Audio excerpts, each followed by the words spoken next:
Happy New Year, podcast pals. Danny here to give my daily love to everybody at Standard Heating and Air Conditioning. Just a quick brag, I'm a Smart Club member.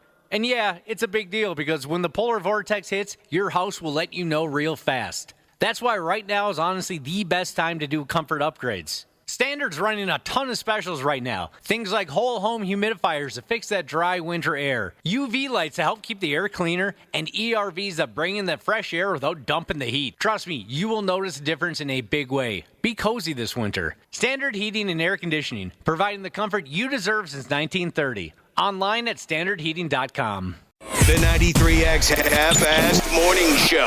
93.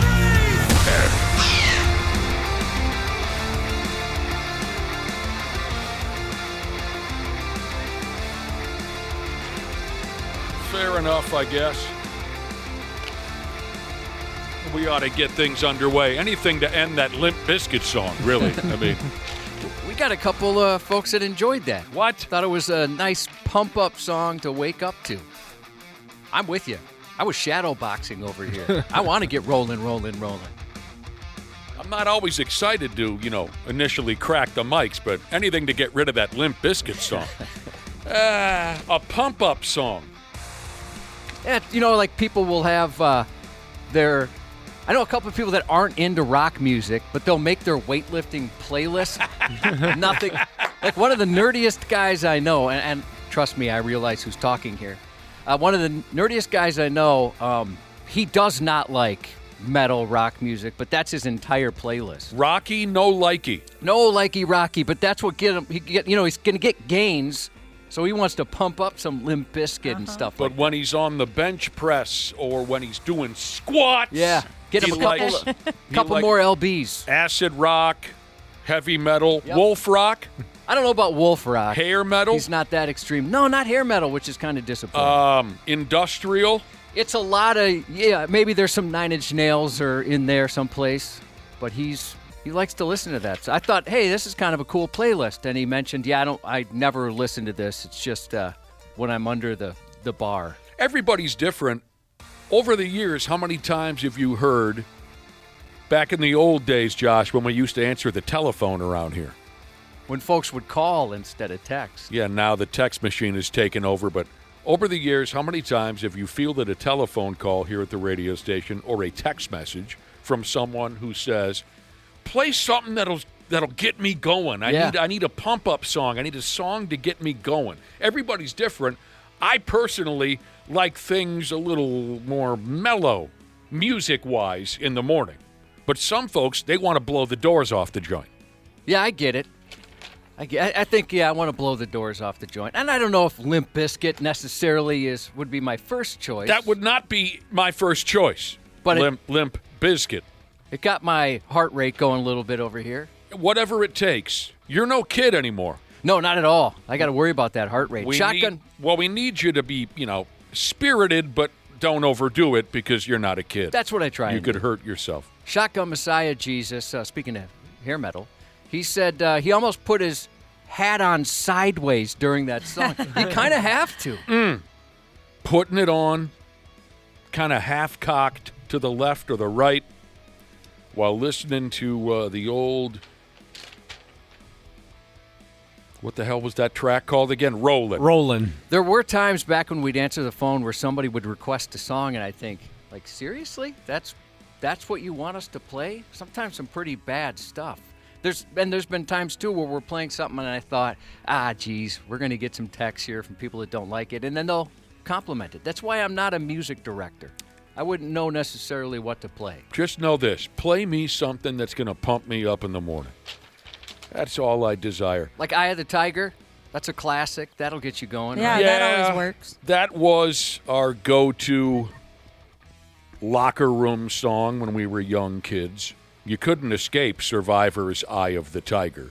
We had this conversation not that long ago. At least that's the vibe I'm getting right now. But then when we got a little older, we moved on to Motley Crue and Twisted Sister and Van Halen. But in the early days, it was Survivor. Works a block from the studio, Jesus said, we can't play Limp Bizkit because before he knew it, he was doing 100 miles an hour on his way to work. Yeah, Iron Maiden's got me a speeding ticket or two in my day. That's for sure. Let's see. Now people are texting in with their pump-up songs. Oh, no. Is this guy trying to piss me off? I know somebody who's going to add on to that if it's the text I'm thinking of. Yeah, because you anger me with this. It doesn't come up very often, but when it does, I just... Ugh. Dude wants to hear something by Sponge. I really like Sponge. Nobody liked Sponge. Who's I do Sponge? quite a bit. Yeah, who the hell is Sponge? Like the song Plowed, I'm sure you've heard that. Ugh. Molly, that was another big one for him. Oh, you used You love to do Molly, Ashley. Oh, yeah, all the time.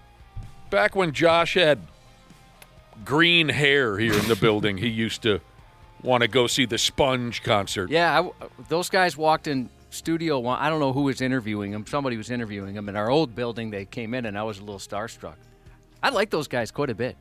There's nothing you like about them? No, starstruck by Sponge. Yeah, I know. At any rate, what a beautiful, beautiful thing we got going here this morning. Tuesday, this 93X Half-Ass Morning Show, that. I got a new word for you. As people are texting in, they're continuing to text in their pump-up songs or their requests. Some people are intentionally sending in the names of their favorite mid-'90s bands because they know it sickens me. But I got a new word for you. You know the game. Every 10 minutes or so, some social media dork comes up with a catchy new term so they can go viral and jack themselves into next week. The new word is, and it plays nicely with something that Josh brought up yesterday on the show. The new word is Choppleganger. Now, just yesterday, Josh was telling us a story in his news report about a criminal who looked like actor Jason Statham, but far uglier. And the cops even pointed that out. The cops did? Yeah, the cops on Facebook made the reference, like they called him a less attractive Jason Statham. And he was a lot less attractive than Jason Statham. But there was a resemblance. A little bit. That's a Choppleganger. So get used to it. It's going to be the new thing. I've heard chopped a lot. This was new to me, Choppleganger. It's kind of funny. Tell me about chopped. So, like, my son and his friends would say that, and they'd be talking about particular girls at school. Oh, bogus. Yeah, I know. I even But wondered it's if their age. I know. I even wonder if I should bring that up. But I'm just saying that's how I've heard it. They'd be like, "Oh, she's chopped," or "she's," and I thought it meant hot. I thought they were talking about all these. I thought that was like a new cool term to say chopped, and then they're saying no, like unattractive. So they taught me that word. And I did give them a little lecture, Ashley, just so you know. Oh, that's good. You shouldn't talk that way about people. Yeah, I was talking that way at that age. Probably way worse. Oh, of course. Everybody did. So all we talked They about got the was lecture. how Yeah. this gal was hot, this gal was not. Did you tell those boys that none of them are getting any modeling contracts? Oh, absolutely. Yeah. I don't see you fellers on the cover of a magazine anytime soon. Yeah. I kept reminding my son, I'm like, hey, you're going to lose that hair that you love within 10 years. Just so you know. And then it really pisses him off, by the way. I bring it up. I'm like, yeah, just enjoy it while you can. Say whatever you want about me because you're going to be here in less than a decade. The genes and everything are working against him. I don't know which side. I mean, I've heard it's your mom's dad. Well, my father-in-law was bald. My dad had hair, but his father's bald, so he's going to go bald. Tell him that, there is a chance that he will even be thinning before high school is over, and noticeably thinning. I went to school with, one guy in particular, Big Phil. He may be listening this morning. Big Phil had the receding hairline of a 38-year-old when he was 15 years old. I knew somebody and like it was that. gone ski. My uncle went white in high school. That's kind of cool. Strange. Well, But it wasn't very cool for him. He didn't like it. Yeah. was That's in now. it some kind of a condition? It wasn't like he got frightened, like a ghost did it to him. I don't know. Maybe it is a condition, but he went white in high school. I can't remember what year he said it was. I'll have to ask. I kind of wish Dr. P. Jesus was here to ask him, is that a condition? Because I've never, ever heard of anyone having gray hair or even beyond that to white hair before they got out of high school. Me neither. That everything else about him still appeared young. Well, did Did he have a rapid aging condition? I mean, he had scoliosis. I don't know how that would be related, but maybe if there's somebody in the medical field, they can let me know. That could be. All right, Choppleganger. Again, there's the new word where you look like a famous celebrity, just uglier. Some people are saying this is very insulting. It depends on how you were raised, I guess. The young people are banging this word off the walls up and down. You look like someone's doppelganger, but just a little uglier or maybe a lot uglier. If you're a Choppleganger, let us know. Yeah. Text in. We got one here. Steelers fan Jesus said he's an Andy Samberg Choppleganger. And Andy Samberg ain't exactly the best looking dude out there either, to begin with. It's funny that someone brings up Andy Sam. Is it Sam? Oh, is it Samberg or Sam? It doesn't matter. The kid from Saturday Night Live. It's funny that we're talking about him. Just yesterday, I read an article about that movie he made years ago called Hot Rod. I never saw that. Was that? I've seen clips here and there. It's brutally dumb. Is it? Yeah. And it features that one guy who I want to strangle to death. Danny. Oh, McBride? Yes. He ruins the whole schmear. But anyway, yeah, I would love it if our listeners would text in who they are the doppel or choppleganger of. Some of yous we know and have seen at functions and whatnot, but some of yous we've never met. So I'd love to be able to picture what you look like. HVAC Delivery Jesus says he's a Mark Cuban Choppleganger. Mark Cuban. That's pretty sweet. That's great. Yeah, let us know. 651-989-9393. That's our Luther Bloomington Kia text line. So you like more anxiety than hair Jesus. We've all met him and his lovely wife. I don't recall. You met him. Well, no. I'm saying I'm sure I have. I just don't. Oh, I thought you were just kind of being antagonistic. Oh, no. He said he used to look like Ashton Kutcher. He used to hear that all the time. Oh, wow. What about the rest of you? I mean, I know Cubby's doppelgangers. What about you two? I don't think I have any. I've never been told that I look Never? like Nothing? anybody. Nah. No one's ever told you look like anybody? Yeah, Nah. you kind of look like you. Yeah, see, I'm Which is having a a good hard thing. time. Thank you. Before we went live, I started to think, I don't know who I would link you up with. What about Danel over there? Yeah, I don't know. I've never really gotten any of the, you look like this person, you look like that person either. Huh. Every once in a while, I think you kind of look like Oh, God, embracing myself. No. Oh my kidding. God! This is Josh Allen's doppelganger. Oh, wow. Josh Allen. Yeah. Oh, Everyone, maybe just it's 'cause just they because all both the wear- Bills gear, yeah, I but mean- there's times like your smile is very similar to his. Yeah, I think Nick might be onto something. Maybe it's because you've seen me in a Josh Allen jersey more than you've seen Josh Allen in a Josh Allen jersey on TV. It could be. By the way, a few people are saying they too went gray or white in high school, and a couple folks said they didn't have a condition; it just happened. Never heard of that. Shoot, I'm sorry, these texts are coming in so quick. I'd love to give you credit. Yeah. You said it. Somebody else said that Steve Martin went gray in high school. Oh, I suppose, yeah. Yeah. Steve Martin. Don't think I've ever seen a photo of him with not just stark gray hair. Very rare. Gotta be very rare. Listen to this lucky guy. Insomniac Jesus is a Shrek Choppleganger. Dude. I have a buddy who's a Shrek Choppleganger. This Shrek person, got a wife. yeah, he did. Yeah, Yeah. yeah, he did well for himself. Yeah. Here are some folks texting in. I love this. Yeah. They're Chopple or Doppelganger. Ed O'Neill. Ed Sheeran. Oh, And even some people who aren't named Ed. John Daly. Rodney Dangerfield. Interesting. A listener says, I get compared to Rodney Dangerfield a lot. Now, there's a guy who had a very unique look. You look like Rodney Dangerfield. There's not many of you out there. I've told Josh, who I believe he is a doppelganger of, over and over again throughout the years.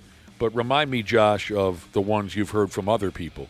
You look a hell of a lot like former Viking quarterback Gus Frerotte, and you look a hell of a lot like former Queensryche drummer Scott Rockenfeld, however the hell you say his name.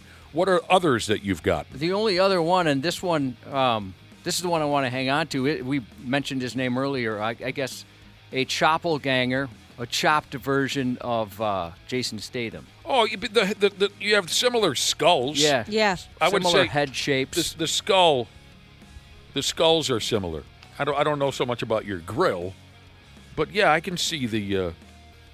Especially if I have stubble. Jason Statham, does he only grow stubble, or Yeah, it doesn't grow past I that. think it just stays there? It's always the exact same. Choppleganger, doppelganger. This person says I'm Fat Bastard from Austin Powers. Oh, Pre-Subway. that guy. Brendan Frazier. Ethan Hawke. That's cool. He's a handsome fella. Purple Belt Jesus says, unfortunately, Aaron Rodgers and Steve-O. Oh, I know one of those two, what they look like. My damn. This is very interesting to me. Magic filmmaker Jesus said, I'm pretty sure Ethan Hawke works at a Burger King in Rosemount. Maybe he's researching a role. Shoot, who's in the Black Eyed Peas, the guys? I have Oof, no idea. no clue. Man, it's been a while. There's a guy that looks and dresses like him that works at a Chipotle by me. I got to look up it's honestly the first time I saw him walk in, I didn't realize he was an employee yet. I thought it was that guy. Dudes from the Black Eyed Peas. Are you thinking of Will I Am? Will I Am. Yep. It's uncanny. Now I got to see this. I'd get a burrito from a guy who looks like Will I Am. Yeah. In our listening audience, Soggy P. Jesus, he is a Choppleganger for Russell Wilson. Better than Nick at Billiards, Jesus says Rocco Baldelli. That's a compliment. Rocco. Yeah, he's good looking. He's Yeah. a good-looking guy for sure. My damn. I can see a little Rocco in you, Josh. Hey, I'll take that. If you got that facial hair going, like you have in the past, yeah, I can definitely see that. I'll take that all day. Edith from All in the Family. Charlie Sheen. Chris Farley. Chopplegangers and doppelgangers all over our listening audience. Magic Playing Machinist Jesus says about 10 years ago, one of his friends said that he resembled Sean Connery in The Hunt for Red October if the submarine exploded. That's what friends are for. Yeah. That's what friends are for. Teacher Jesus has had students say he looks like Post Malone. I'm not sure what that guy looks like. Do you have the face tattoos like Post Malone? Yeah. When I was young, I got when I say young, I should be more specific. In my early 20s, I was told I looked like Wesley Snipes, specifically from the movie White Men Can't Jump. That's a good-looking guy to look like. And it was for that particular movie, it was about the mannerisms and the character. But also, when I said, that's ridiculous. But then I watched the movie, and they're right. This group of girls dumped this on me one day and said, you look like Wesley Snipes from White Men Can't Jump. And, yeah, when I watched the movie, Wesley Snipes in that movie and me, when I was 20 years old, we did have a lot of similarities. Our facial features, our mannerisms, we're very similar. So that's one that got dumped on me when I was young, and I agreed with it. And then as I got older, I would get Brent Favre a lot. It's funny you bring up Wesley Snipes because I had lunch with a buddy I hadn't seen in a while, and he greeted me by doing Wesley Snipes' walk in Coming to America 2. Well, I don't remember the walk. I remember that he was very funny in the movie. Can you imitate No, I'll try. I can't even get close. It was just kind of like this. Oh yeah. I just have vague memories. You got to look that video up. That gets me every time. That was so perfect. The way he walked in that Coming movie. to America Part 2. Yeah. Yeah. Which was okay. Yeah, it wasn't bad. But Wesley Snipes was very enjoyable He in was that. great in that. Christian Bale says window slinging Jesus. That's a good one. Dude. Oh, man. Some of these people that our listeners are claiming they are doppel or chopplegangers of, I'm not familiar with.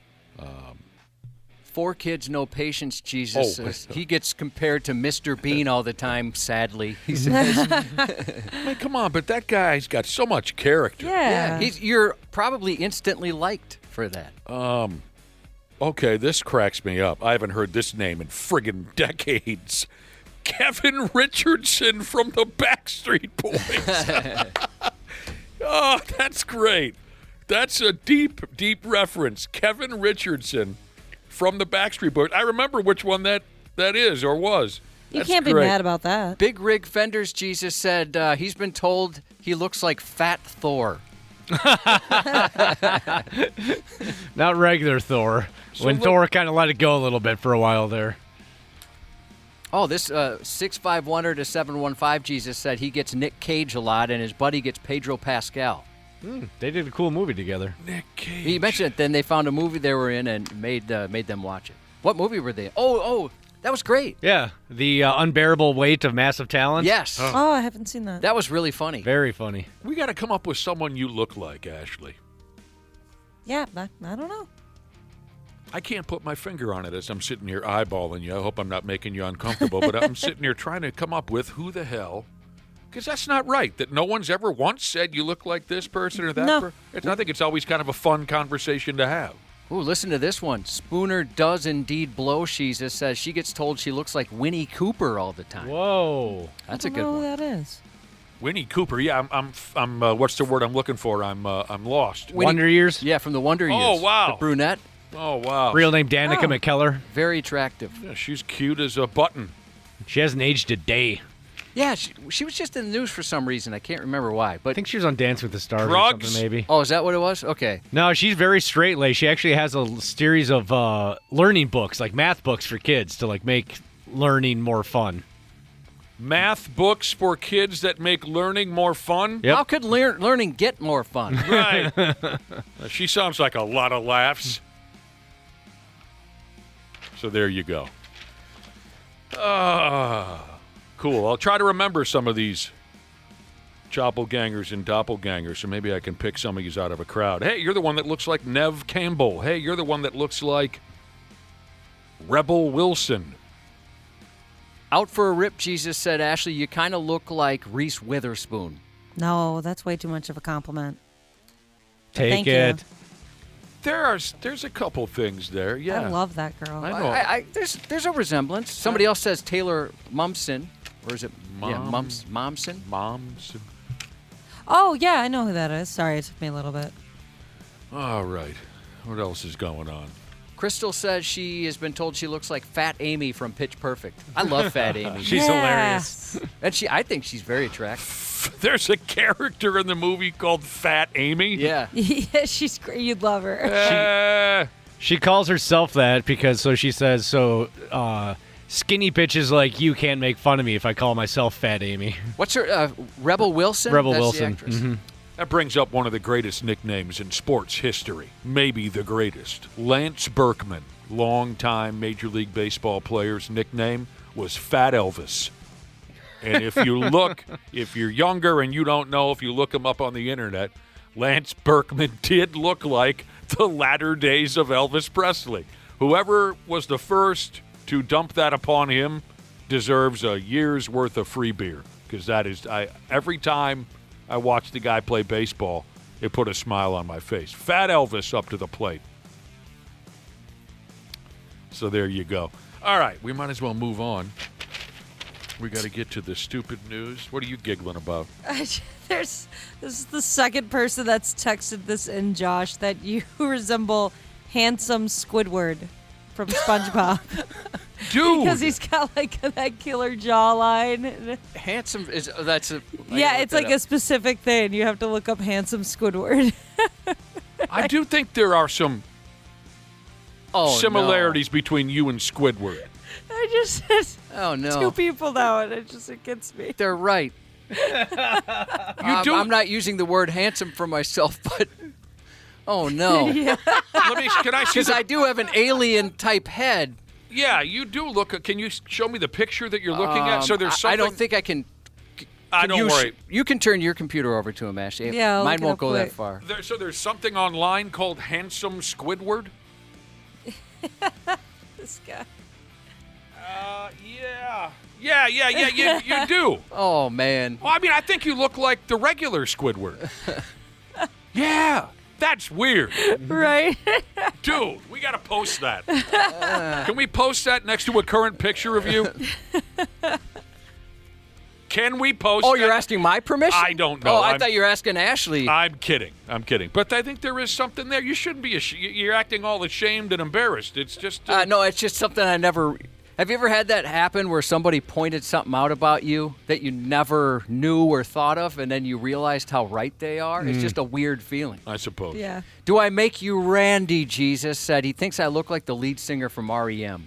Don't do that to me. Oh, no. that's not nice. Oh, things are starting to go downhill. Hey, have I pissed people off this morning? Why are you saying these you types do of things? look a little bit like that guy now that I'm... But more so Gus Farrat and Scott Rockenfieldfeld. Yeah, what is it? I always said Rockenfield as a kid, and I've heard Rockenfeld. It doesn't really matter.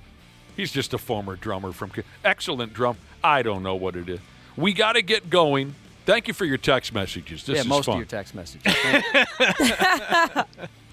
Which one is bothering you more, the Squidward thing or the REM thing? Neither one, really. Josh, did you see when you Googled handsome Squidward, did you see the guy cosplaying as him in real life at a convention? No. It's pretty unsettling. And I want you to do it at the next Twin Cities Con.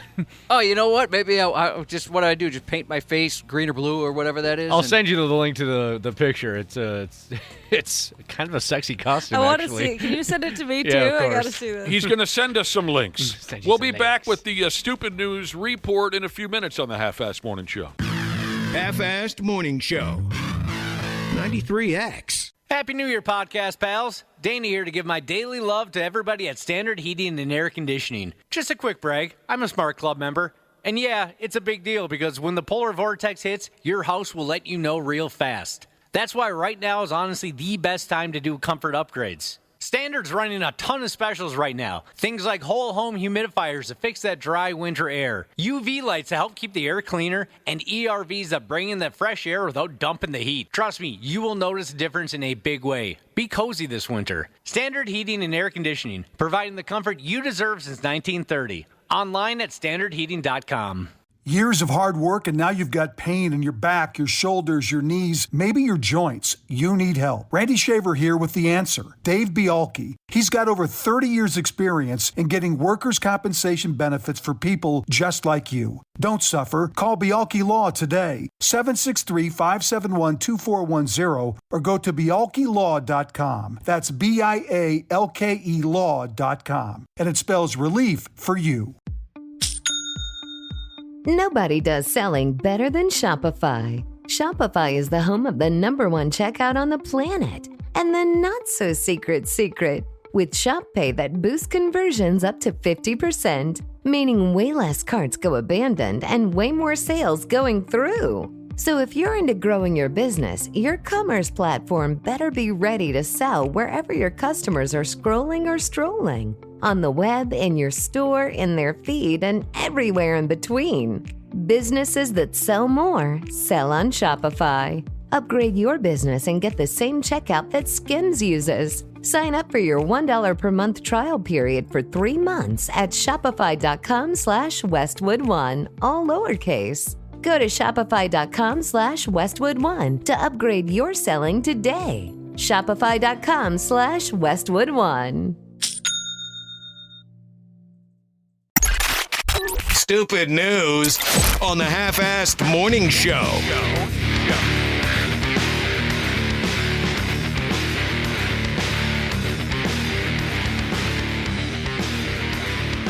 Yeah, we were having a spirited conversation earlier about doppelgangers and chopplegangers. If you're not familiar with that second term, a doppelganger is someone you look exactly alike. A choppleganger is someone you look like, but you're a little uglier. like, say, someone might. The story Josh talked about in his news report yesterday, there was a criminal out there who was Jason Statham's Choppleganger. He looked like Jason Statham, but much uglier. So we were talking about who we might be the doppelganger of or the Choppleganger of. Text messages flying in. Our listeners were telling us who they've been told they look like. Biker lawyer Jesus texted in to say that people tell him he looks like Billy Bob Thornton. Handsome dude. Hey, Squidward, I mean Josh. What's the latest with Landman? Landman? Speaking of Billy Bob Thornton, what's the latest with Landman? Well, let's just say things aren't going too well with the oil company there. Any more omelet banging? No, it was just the one. That was a one and done? Implied humping of folded eggs. I haven't watched the last episode that came out. That's exciting. The Now reason I have I something to do. Landman? Yeah, so good. You guys watch Landman? Yeah, I watch it every week. The reason I call Josh Squidward, if you're just tuning in, people texted in and said that Josh is the doppelganger of a character online called Handsome Squidward, where Squidward, the character from the SpongeBob show, has been kind of given high cheekbones and a chiseled jaw. And when Ashley looked it up, I mean, it's spot on. You do look like Handsome Squidward. Hopefully you're not too bothered by that. No, I'm fine with that because it's unfortunately quite true. A listener texted I never heard of handsome. I mean, of course I know Squidward, but He's handsome. I don't think so. He's not so much. He's a little off-putting. Well, they call the sumbitch. His name is Handsome Squidward. How the hell is he? Maybe I looked at him. I think he's good looking. Well, I appreciate you saying that. Off-putting is a good word. Yeah. Now, this is perfect. You have to be maybe an older person to get this, but they're friggin' spot on. A listener of ours looked up Handsome Squidward, and he said, so, you guys are saying Josh looks like Paul Stanley with no hair. That is exactly what Handsome Oh, man. Yeah, he even has, like, the red lips. Yes, the pursed lips Yeah. and the high cheekbones and the perfect jaw. Handsome Squidward does look like Paul Stanley without his wig on. Friggin' does. Others are saying, Josh, your face is like the mask from the Jim Carrey movie. Honestly, are you mad at me? What is happening here? They're having fun with you because they love you. Those aren't insults. What, the mask from Jim Carrey was able to land Cameron Diaz. I'll tell you what, though. If I had that tongue, I'd be the most popular guy in high school, that's for sure. Did he have a long tongue? We sure did. I forgot that part.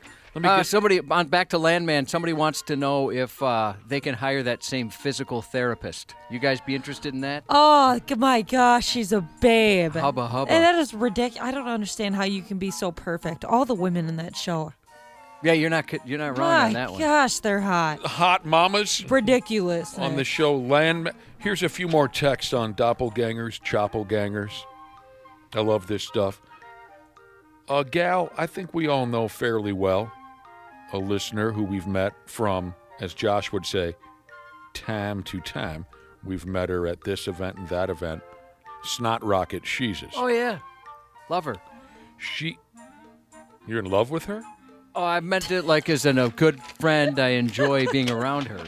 The way you stopped to look at it. She says when she was in her teens and 20s, a lot of folks told her that she looked like Blossom from the television show. And she said, I cried every time because I never thought she was pretty. She's so pretty. Oh, really? I would think that was a compliment. I thought Blossom was as cute as a bug in a rug. Yeah, I definitely. watched Blossom. Who didn't watch Blossom? But you know who I liked more on Blossom? Seven. Wasn't that her best friend's name? It's Seven? been so long. Did I get the can't wrong remember. name? I don't remember. She had a girlfriend, Seven. I think, named Seven, who I thought was just adorable. But Oh, Six. Six. Yeah. Okay. 6, 7. Got the wrong. Don't. We got to start going to the gym, Josh. One of our lady listeners says, at the gym, people often compare her to Cameron Diaz or Farrah Fawcett, depending on the hair day. Oh, okay, hottie. Boy, that would suck. Yeah, what a nightmare to run into her Yeah. dressed in spandex. Sports bra, yep. Yeah, in a sports bra. Oh, here's a kid who says, when I was young and had a buzz cut, I was a dead ringer for Freddie Mercury. One of my buddies, he's got the stash and everything, looks like Fred Mercury from 1982-3. And we tell him that every time we see him, and he gets so friggin' pissed off because he hates Why? Queen. He hates their music, so he always gets. Okay, so we were struggling trying to come up with a doppelganger for Ashley. Here we are. We look at her every day, but nothing really struck me. Thankfully, our listening audience was out there. The brother and sisterhood figured it out. Well, first off, how do you feel about being compared to a young Tara Reid? Oh, that hot chick? Wow, that's a huge compliment. You pointed at the picture we have in the studio of Tara Reid when she was 20. Yeah, And I do see some similarities there. that is a huge compliment. Yeah, do you see some similarities there, Josh? Yeah. I more saw who was the girl we talked about earlier? Reese Yeah, Reese Witherspoon? Witherspoon. I can see that a little more. But sure, I see the Tara Reid a little bit. Now, I'm not familiar with this person, but someone else texted in. They actually sent in a picture of you, which was kind of creepy. I love that picture of me. So, if you're going to have one on your phone, at least it's a good one. What were you, a nun in that photo? Yeah. Like that's from on Instagram or something? And my husband's in the back. He looks creepy. a Halloween But good, but creepy. costume. Yeah. And this individual sent us that picture and said, you look like Jillian Anderson. Oh, man. Yeah. Thank you Hubba so hubba. much. Who is that? A lot of nerd crushes on her from the X-Files. Dana Oh. Scully on the X-Files. Oh, Never. that's cool. She was in the X-Files. I always heard good things about that. Cottage Grove Parks and Rec Jesus said he was once told that he looks like Chris Pratt, and then they followed it up with, the fat Chris Pratt from Parks and Rec. Before he got shredded for Yeah. Zero Dark 30. That's when he was great. Chubby Chris Pratt. He was so funny. Now, this is interesting. Somebody suggested if we were having trouble coming up with a doppelganger for Ashley, that we ask ChatGPT. So Oh, yeah. you guys tell me, we would go to ChatGPT, we would post a picture of Ashley, and then it would tell us who. Is that a thing? Yeah, I'll see if it allows you to do something like that. Yeah, let us know what they tell you. I never consider modern technology. Can you but do that for all of us? I'd be interested in what. Yeah. Yeah. If it works, I have do that pictures for. of you guys. We were also struggling. Kind of creepy. I wanted it to. I got pictures of you guys. They're all from the perspective of through mini blinds. Interrupt us if you have to. If it works, let us know if ChatGPT can tell us what celebrities we look like. Now, we are having trouble with Daniel as well. Who does he look like? Half Japanese Jesus says Jonah Hill. I don't think I see that one. You look absolutely nothing like Jonah Yeah, Hill. I didn't get that one. I think he's just trying to insult me. Sprinkler fitter Jesus. Tell me what you make of this, Dana. Mm-hmm. Dana looks like the hot dog from the movie Sausage Party.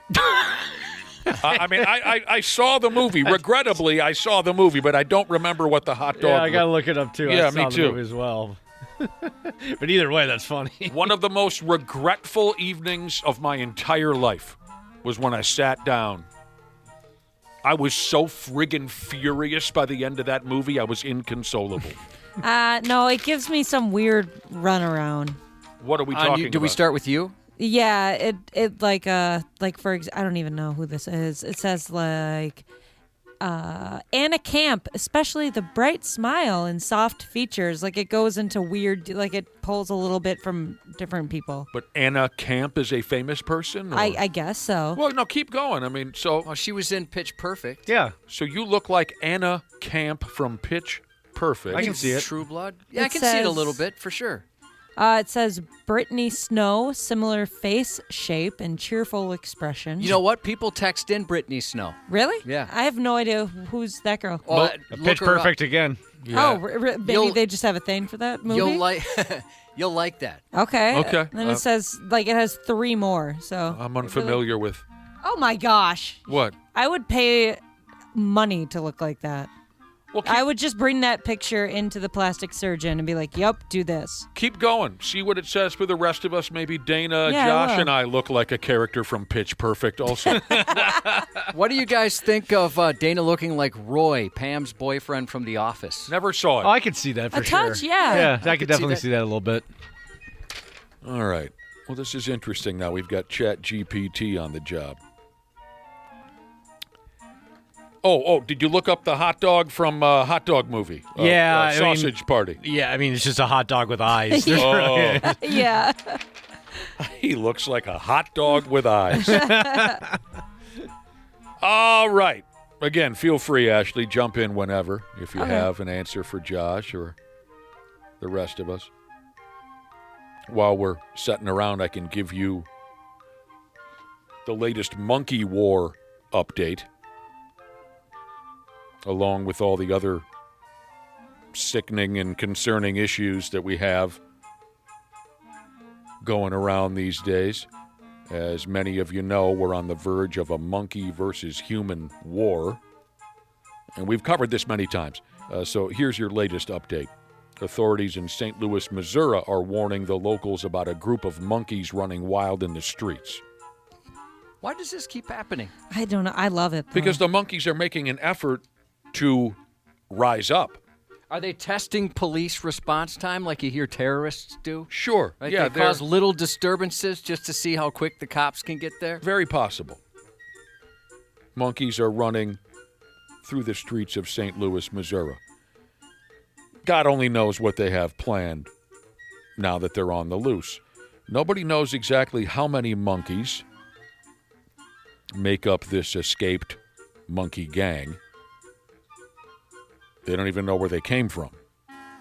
But someone recently spotted them gathered at a local park. They were flipping back and forth on the monkey bars like it was the damn Summer Olympics. You should see how good they are at the monkey bars. I mean, they were. Wouldn't it be ironic if they sucked at the monkey bars? falling all over the place. That would be odd. It was a mean name given to the playground equipment just to make fun of how bad monkeys are at it. Spotted them at a park. Word is these little bastards are known as vervet monkeys, also known as green monkeys. So far, they've more or less behaved themselves, but everyone is bracing for the worst.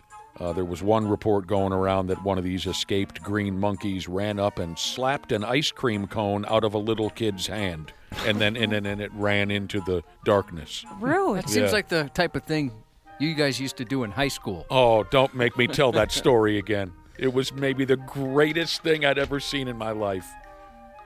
I'll tell it in a minute. Monkey experts are telling folks not to approach the green monkeys because they're running hot right now. They say let them cool down for a day or two before you walk up on them and try to talk some sense into them. Green monkeys are, quote, intelligent but also unpredictable. Professional monkey trappers are being pulled out of neighborhood bars all over St. Louis to catch these characters. I bet those guys aren't too busy on No. an average day. Their telephone That's why has- they're in a neighborhood bar. Right. Telephone hasn't rung in years. I bet the ring scared them and they're looking Yeah. around. What is that noise? They're going into neighborhood bars and pulling professional monkey trappers away from the pull tabs. Good luck, St. Louis. You're on your own. These I have- words. Go ahead. Sorry, Ash. Oh no, you go ahead. I was just going to say these words might come back to haunt me, but I think I could take just one of these monkeys. If there's any more than one, I might have some trouble. But Oh, yeah. these are kind of skinny. Yeah. They don't look too tough. Yeah. one pile driver, one stiff clothesline. Yeah, I think like a good kick. Yeah, maybe a karate kick. But if there's another one behind me that I wasn't expecting, I bet it could choke me out. I have a very weak neck. Ooh, but it or could- just get his dirty little fingers into your eye sockets. Yeah, pry my eyes And out. just tears your eyeballs right out, and the eyes fall out. I have the answers from Chat GPT. It won't let me do Dana because it says that I can only do like 3 photos a day. So I'm sorry, Oh, Dana. something you're saying is just like he's too good looking. Yeah. That's You what it broke said. artificial intelligence for In case you're just tuning in, somebody gave us we've been talking about doppelgangers, celebrity doppelgangers. Someone texted and said, you know what you can do? You can throw a picture up on Chat GPT. Or how do you say it? Yep, you got it. And Chat GPT. Throw a picture up there of somebody, and Chat GPT will tell you who they look like.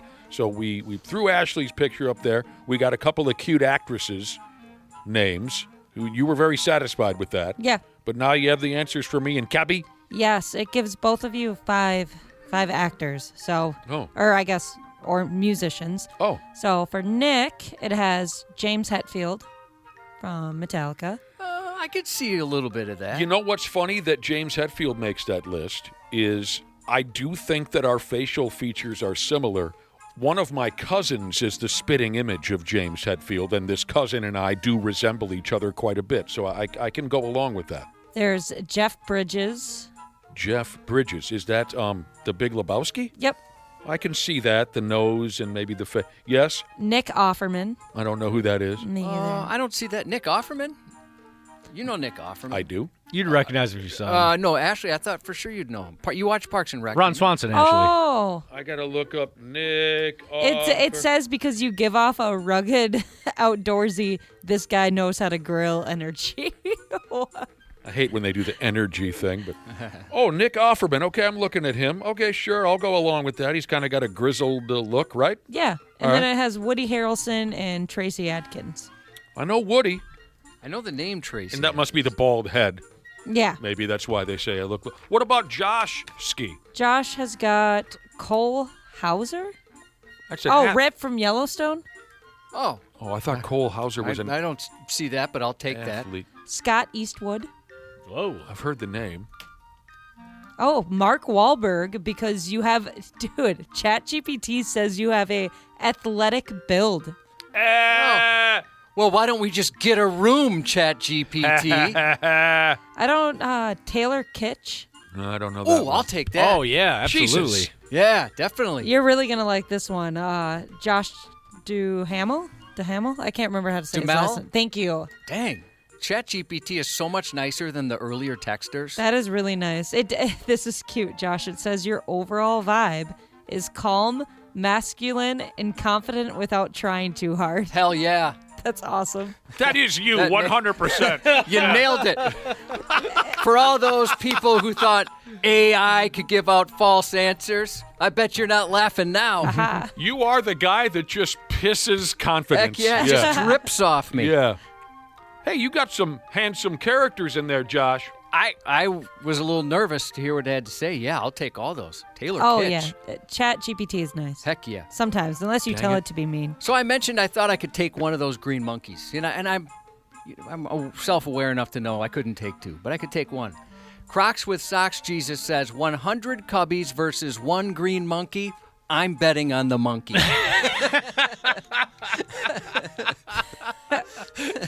Because once some of the cubbies start getting taken out, the rest of the cubbies are really going to start panicking. Why is he so strong? And then it's just over from there. I got your back. Somebody said I look like the rapper Logic. Who's that? I I've forgot heard what the he looks name. like. I don't know what that means. God dang it, I had a thought and I lost it. Oh, yeah, you look like him a little bit. I think it's just the bald head. Ashley, did you ever watch the TV show Recess, that cartoon? It sounds familiar. Somebody told me I look like the fat kid from Recess. I'm going to look it up. You've lost weight. You don't look like him. I got to go back now. I got to go back. Oh, okay, you kind of look like him. The hair. Yeah. Yeah, no. All right, I I'll, see it. I'll take that one. I'll wear that one. I was hoping you didn't, but you do. All right, now I got to get involved here. Someone said Dana looks like the fat kid from a television show called Recess. Yes. It's an animated show back in Disney Channel back in the day when I was in middle school. Yeah, you look like that kid. I do look All like right. that kid. So half Japanese Jesus who thought you looked like Jonah Hill, he sent in a side-by-side, and you guys do have a similar head shape and smile. Do we? Like the smile is very similar. All right, Can you guys see that? Oh, yeah. The smile is almost identical. Yeah. He's right. And look at the hair, too. Yeah. And both of Okay, you have lost weight. I guess Look I was at just that. thinking of Superbad Jonah Hill when you first said that. So was I, yeah. Half Japanese Jesus is whole right. Yeah. Yeah. Nothing half about that. No, he's all the way right. So I got to tell this story that I was hinting at when we were talking about the monkeys running wild in St. Louis. I mentioned that the only trouble that these monkeys have started so far is someone witnessed a green monkey come out of the darkness and slap an ice cream cone out of a little kid's hand, and then the monkey ran back into the shadows. And most everyone on the scene, had a few laughs. One of the most perfect moments from my life. Hilarious. One of those deals that couldn't happen again if we tried it 1,000 times. You know how it was back in high school. If there was nothing going on, what did we do? Just drive around the parking lot at McDonald's or hang around the parking lot at our neighborhood McDonald's waiting for someone to show up and tell us what was going on, right? Yep. That's where we always would meet. So one night we're just driving around in a circle in the McDonald's parking lot, very slowly, in my pal's Jeep with the lid off. So, Cool. our arms and legs are wagging out of the... And it was just absolute cosmic timing where as we drove by the McDonald's side door, an older lady comes walking out with her ice cream cone in her hand, and we drove by, and it was, like I said, just perfect, where as soon as she stepped out the door, we rolled by, and my buddy gently reached his arm out, grabbed the ice cream cone out of her hand, and we continued driving. The look on her face, I mean, he didn't even rattle her hand, you know what I mean? They didn't make, it was a smooth transfer as if she meant to hand it, but she didn't. Just, I've never seen anything like it in my life. And the look of confusion on that old lady's face is something that brightens my dark days even now. Was there like a somewhat of an appreciative, you're appreciating the talent and, like kind of a slow clap type of thing? No, she just stood there completely bewildered by what had happened. Yeah, I'd be pissed. And we drove away with her ice cream cone. Oh, I forgot. My pal who stole it out of her hand, just with that perfect timing, didn't even disrupt her at all. My pal did turn back and lick the cone as we were driving away. We're getting a lot of Florence Pugh for you too, Ashley. Oh, I'll take that. Yeah. So many of these Very people complimentary. Yeah, you guys are being nice. Thank you. Well, to you, How do you yes. guys know who all these people are? It's impressive, I don't know. I watch a lot of TV and movies. I suppose. Hey, we're going for round 2 here in the state of Missouri. And here's a total asshat, maniac, thief, who obviously lives by the motto of go big or go home. The stupid bastard broke into a gas station at 2 o'clock in the morning to steal beef jerky. Stuff is expensive. Obviously, everyone loves beef jerky, but Christ, that was the target item for a break-in? Guy could have easily just shoplifted a damn bag of beef jerky while the store was open. He went through the trouble of kicking in the door of a gas station for beef jerky. But it doesn't sound like this guy is all there. That probably explains everything. So he kicked in the door, he grabbed a bag of beef jerky. He went after that jerky like when you put candy in front of me. What do you do with it? I chomp it up. He then washed down the beef jerky with sweet tea. Now, does that sound like a solid flavor combination to you? I think so. I guess I don't have any experience I've never with tried sweet tea. No. I mean, does an Arnie Palmer's different, right? That doesn't count. I don't. Ashley, I don't know what an what would Arnie- you No, that's different. An Arnie Palmer, that's half lemonade, half iced tea. Yeah, but would that count, or is that sweet tea its own thing? Sweet tea is its own thing in my head, but I don't know what you would even what category you would put that under though. So I'll take your word for it. You say that's a decent combination. Yeah. Beef and sweet tea. Yeah, that sounds pretty good. Okay. I just love sweet tea though. I mean, you got to remember, I'm the guy who was so hungover I thought that chili cheese Fritos and grapefruit juice was a. Yeah, but I also think that sounds pretty good. Oh, it was Ashley. Well, when you're not sick, it sounds good. Have you had the chili cheese Fritos? Well, this is like so meta here. The chili cheese Fritos beef jerky. no. No, what? I like it quite a bit. And why did you define it as meta? Well, maybe meta's the wrong term, but everything's coming together here.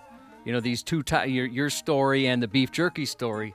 That stuff's pretty good. Although I got a buddy that hates it, and I don't like him anymore. Ashley, maybe if I hadn't dumped the chili cheese Fritos and grapefruit juice on top of 35 Busch Lights, I may have had a better reaction to it. But it was a horror show. As you know, I've told the story quite a. Did you guys ever see the episode of Everybody Loves Raymond where Raymond's brother Robert is so broke that he's eating slices of bologna and washing it down with orange juice? Oh, yes, I do. Sounds kind of good. The face that he makes when that flavor combination hits him is comedic genius. If you have the chance, if you can somehow find it on YouTube, Robert eats like Oscar Mayer bologna slices and washes it down with orange juice. Anyways, back to old Jack Lynx here, the guy who broke into the gas station for beef jerky. That's not where I wanted to go. Once he was apprehended by the local cops. This is what he said to him, and this is why I said I don't think the guy is playing with a full deck. Once the cops got a hold of him, he said, "I know you are going to think I'm crazy, but there's an AI intelligence speaker in my neck." Yeah, I am thinking you're crazy. Nobody knew where he was coming from there. He also went on and on about the voices, Cubby. The voices in his head. By God, they were ordering him to do things. I mean, he's self-aware enough to know that sounds crazy, so there's probably hope for the guy. Also, how do you get to that point, though, where you think you've got chips in your body and all that kind of stuff? It's just bad wiring. Yeah. Again, this gas station break-in with our pal Jack Lynx. This happened in the state of Missouri. Jack told the cops that he had walked to the store from Illinois. I don't know if he really meant that or the voices in his dome told him to say that, but he says he walked a smooth state over. The cops sent him to the hospital for one of those mental health examinations. You guys want the address? Yeah, I could use it. It's a long-ass walk. Yeah, is it?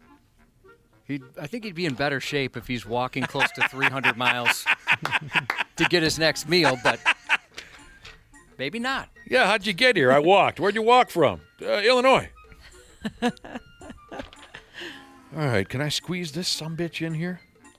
Oh, yeah, this probably will go by fast because I have absolutely no idea what I'm talking about. Compliments the previous story. It's a Missouri hat trick here. 3 stupid news stories in a row from what I believe they call me the show me your boobs, win a balloon state. How the hell what is this? How did this happen? You got to hold my hand again. This is one of those deals where the subject matter is far beyond my understanding. So I had to forego editing.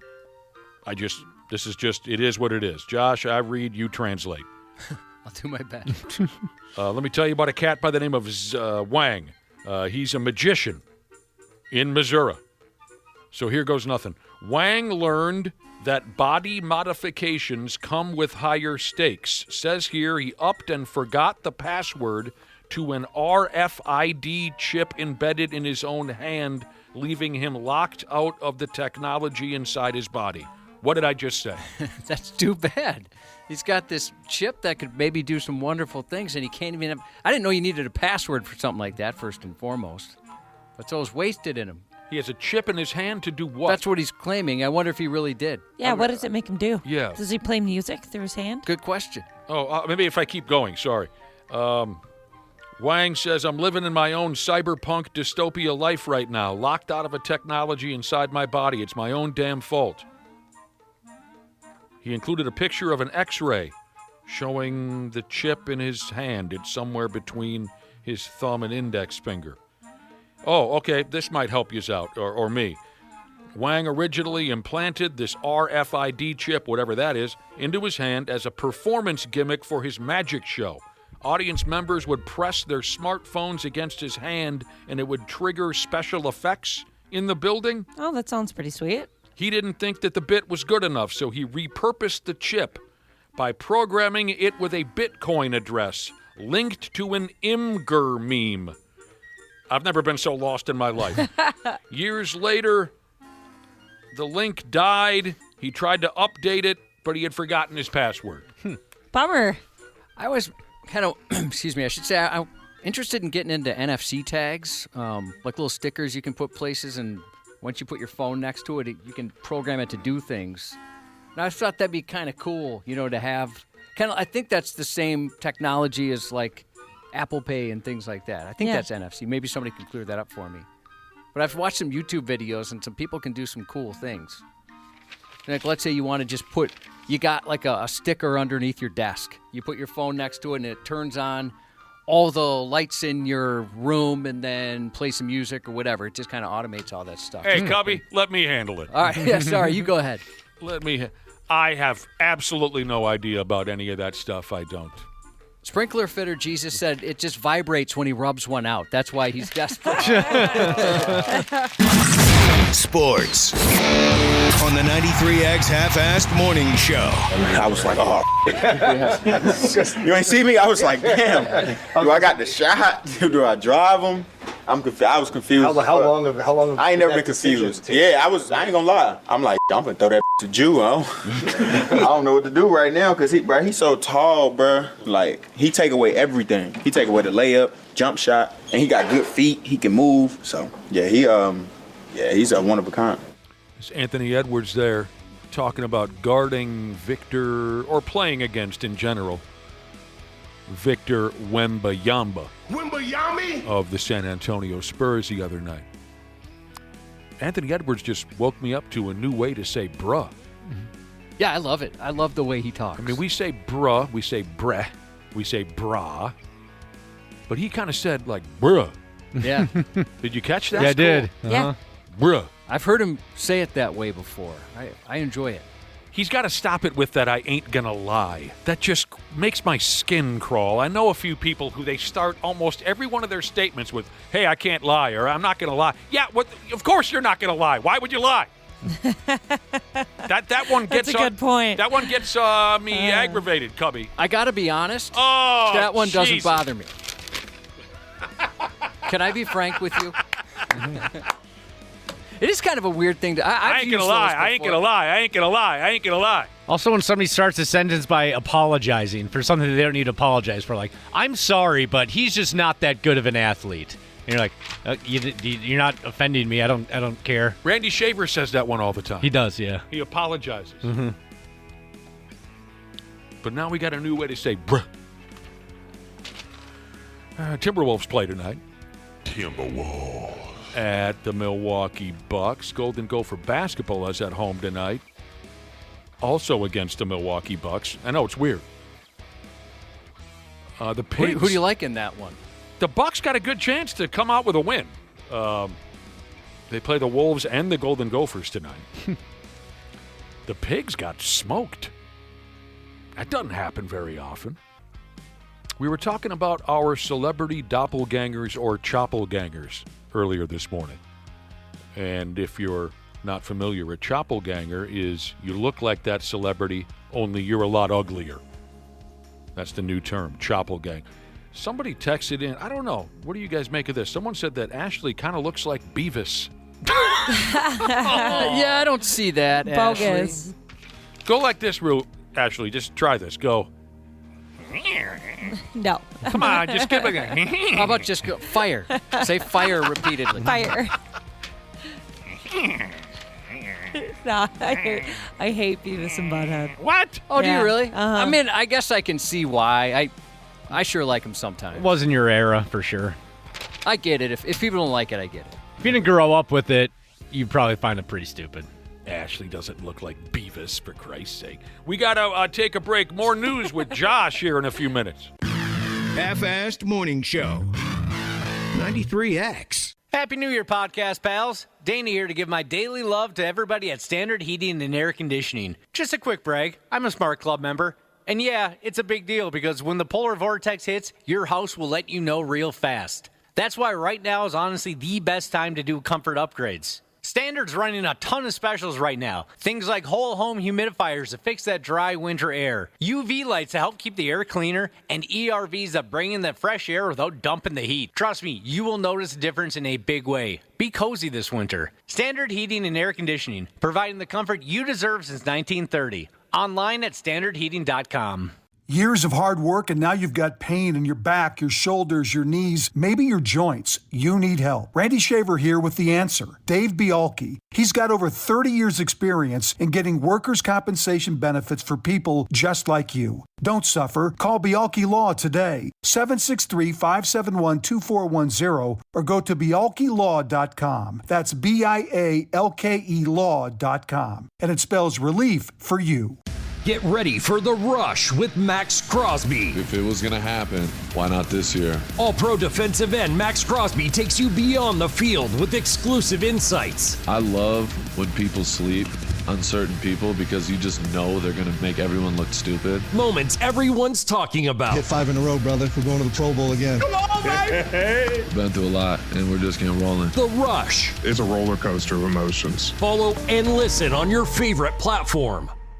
Sometimes when I blow my nose, I get a boner. I don't know why. It just happens.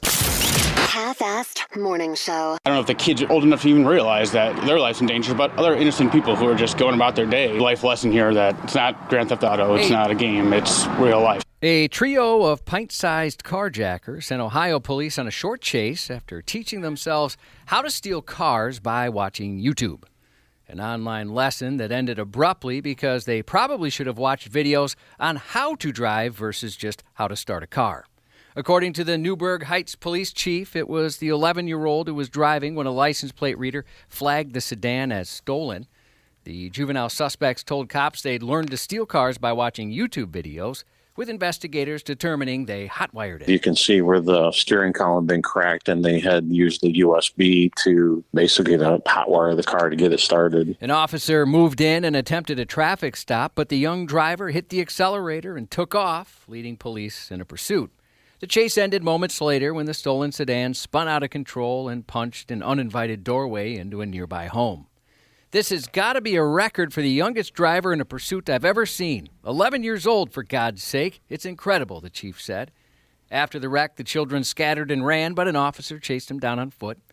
Realizing he was dealing with kids, the officer thanked the 8, 11, and 12-year-olds for complying, then told them they needed to stay put and explained their parents would be contacted, which led a couple of the kids to cry. I was just going to ask, when did the crying start? Right there when they found out, oh no, you're telling my folks? No one was injured in that incident, thankfully, and the children are expected to face charges in juvenile court. I know this isn't always a fair statement, but I'm just going to take a guess that these kids' folks are some real cutie pies themselves. It's possible. Yeah, it's possible. But the fact that they bawled when their parents were going to find out says that maybe they would be disciplined. Maybe. Yep. A suspect pulled a gun from his man purse and opened fire inside the Maple Grove Benihana, instantly altering the gender of a fellow diner by shooting the poor guy in the wiener. Oh, that's not right. What the hell happened up there in Maple Grove? Someone got shot in the prick? Right in the penis. At Benihana, that's supposed to be a happy place. It is a happy place, unless you get shot in the penis. Yeah. Police responded. Delicious. I love the meals they serve up there, Cubby. Yeah, that was, we used to go there when we worked over, well, maybe it wasn't that location. I take that back, but it was at Benihana. I've always had fun at Benihana. Yeah. Got drunk there by accident because my boss told me sake was just a hot wine that you had to, or excuse me, a hot tea you had to drink when you went there. Yeah, he fooled the hell out of you. Yep. Police responded to a report of shots fired following some sort of verbal altercation between two men, which ended with an unlucky fellow being shot in the groin. Shot in the dong, man. According to the charges, the suspect entered the restaurant wearing what police described as a man purse. He and his purse took a seat in the dining area with some friends. Video showed the 33-year-old victim was already seated at the bar, and at first everyone had their penises attached. However, nearly 40 minutes later, the victim and the suspect got into an argument in the entryway. During that argument, the suspect walked toward the dining area, grabbed the man purse, then returned to the victim and blasted the ha-ha out of Benny Ha-ha, sending a bullet into the other man's balls, which exited his butt. Oh, no. God dang. In the moments following the gunfire, witnesses heard the suspect shout, "And that's why you don't mess around." He then fled the restaurant with great bravery. That's why you don't mess around. It went in the front and came out the back. Yep. Police said the two men seemed to know each other and the shooting wasn't random. According to the charges, a search of the suspect's social media account showed he'd repeatedly searched for the victim's girlfriend, and the victim's relatives on Facebook. Whoa. In the hours after the shooting. Well, that's somewhat encouraging that this was a spat that carried over. You know what I mean? It wasn't versus just like a some random penis shooting. What did I do? No neighborhood needs a random Pecker wrecker like that. No neighborhood, Maple Grove or anywhere else. I think, if you enter an establishment with your penis, you should leave with it as well. That should just be the moral code of society. A 58-year-old woman ended up on the wrong side of the supper table last week and wearing the wrong pair of pants. About 9:15 p.m. last Monday, deputies were sent to Wendy Messer's home on reports of a domestic dispute. Once the victim told officers, Messi threw a plate of collard greens in her direction, then followed it with a threat involving a knife. Another victim described Messer moving forward while holding a cast-iron skillet, wielding the cookware for warfare. She then tried to slap one of the victims, but her swing fell short, and she missed the intended nose of her nemesis by nanometers. After deputies took Messer into custody, she reached toward her pocket. Asked whether she had any illegal substances, she answered, maybe marijuana, but she was definitely lying. In fact, they found much more than marijuana. Police pulled a crack pipe and cocaine from the pants she was wearing. Crack pipe. Pants, she claimed, like many criminals before her, did not belong to her. Messer denied owning those pants, suggesting she'd been set up, and the clothing must belong to someone else. She now faces charges that includes battery, aggravated assault, and possession of cocaine. Well, she's got a strong defense. Yeah. Oh, all right. These aren't your pants? Case closed. Pants don't belong to me. This is a setup. That happens so often. Someone should look into that. Usually it's a relative's pants. For some reason, a cousin. Yep, always the cousins. Can you think of the last time you wore someone else's pants, legitimately? I don't think I ever have. Maybe in high school? Yeah. I'm sure I had to put on a pair of my brother's pants once or twice back in high school. It was a long time ago. Outside of hand-me-downs, but they're yours at that point. Yeah, I've never put on somebody else's pants. You want to try it sometime? Sure. Switch right now. You want to switch pants? Ashley, you want to switch?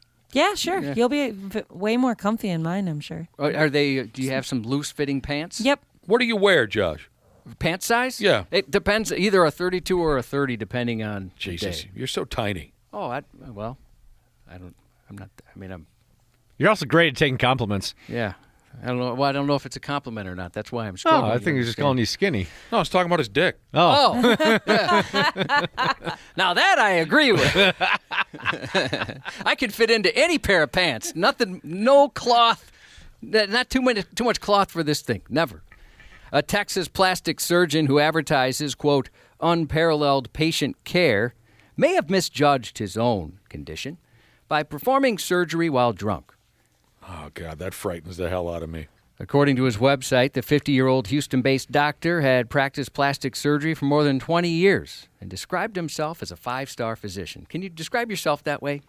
Those credentials now sit behind allegations. How good are you? Yeah. Well, yeah, as good as it gets, Yeah. bro. Are you 5 asking stars. me? Yeah. If you're asking me. Yeah. I'm not afraid to compliment the living hell out of myself. I'm a 5-star, what is he again, plastic surgeon? Yeah. But he had too many drinks at lunch or something? He operated on a patient in August while intoxicated or under the influence of drugs. Come on, man. Still waiting for tests. That's awful. His website leans heavily into flattery, stating that doctors provided highly personalized plastic surgery services that enhance patients' lives and deliver unparalleled patient care. As a double-board certified plastic surgeon known for his precision and artistry, he ensures every patient receives the highest standard of care regarding facial, breast, and body procedures, the site states. Sounds great. Yeah, I mean, shoot, I'd go get an estimate. Prosecutors, however, would likely suggest a revision to that description, especially since the indictment is not the first allegation of medical wrongdoing connected to that surgeon. Earlier this year, he was accused in a lawsuit of sexually assaulting a patient in a recovery room Great guy. following a breast augmentation procedure. Breast augmentation procedure. The woman alleged that she woke up in recovery to the surgeon pressing his penis against her feet, rubbing her with ungloved hands, and then placing her fingers in his mouth. Oh, no. He's one of those feet guys. I guess. Yuck. Yeah. Police are investigating the allegations. I'm a little concerned about those feet people. Yeah, get your penis away from her feet. Oh, that's so unsettling. Is your penis on my feet? Can you imagine? And then he just grabs her hand and puts her fingers in his mouth? I would think I am on drugs.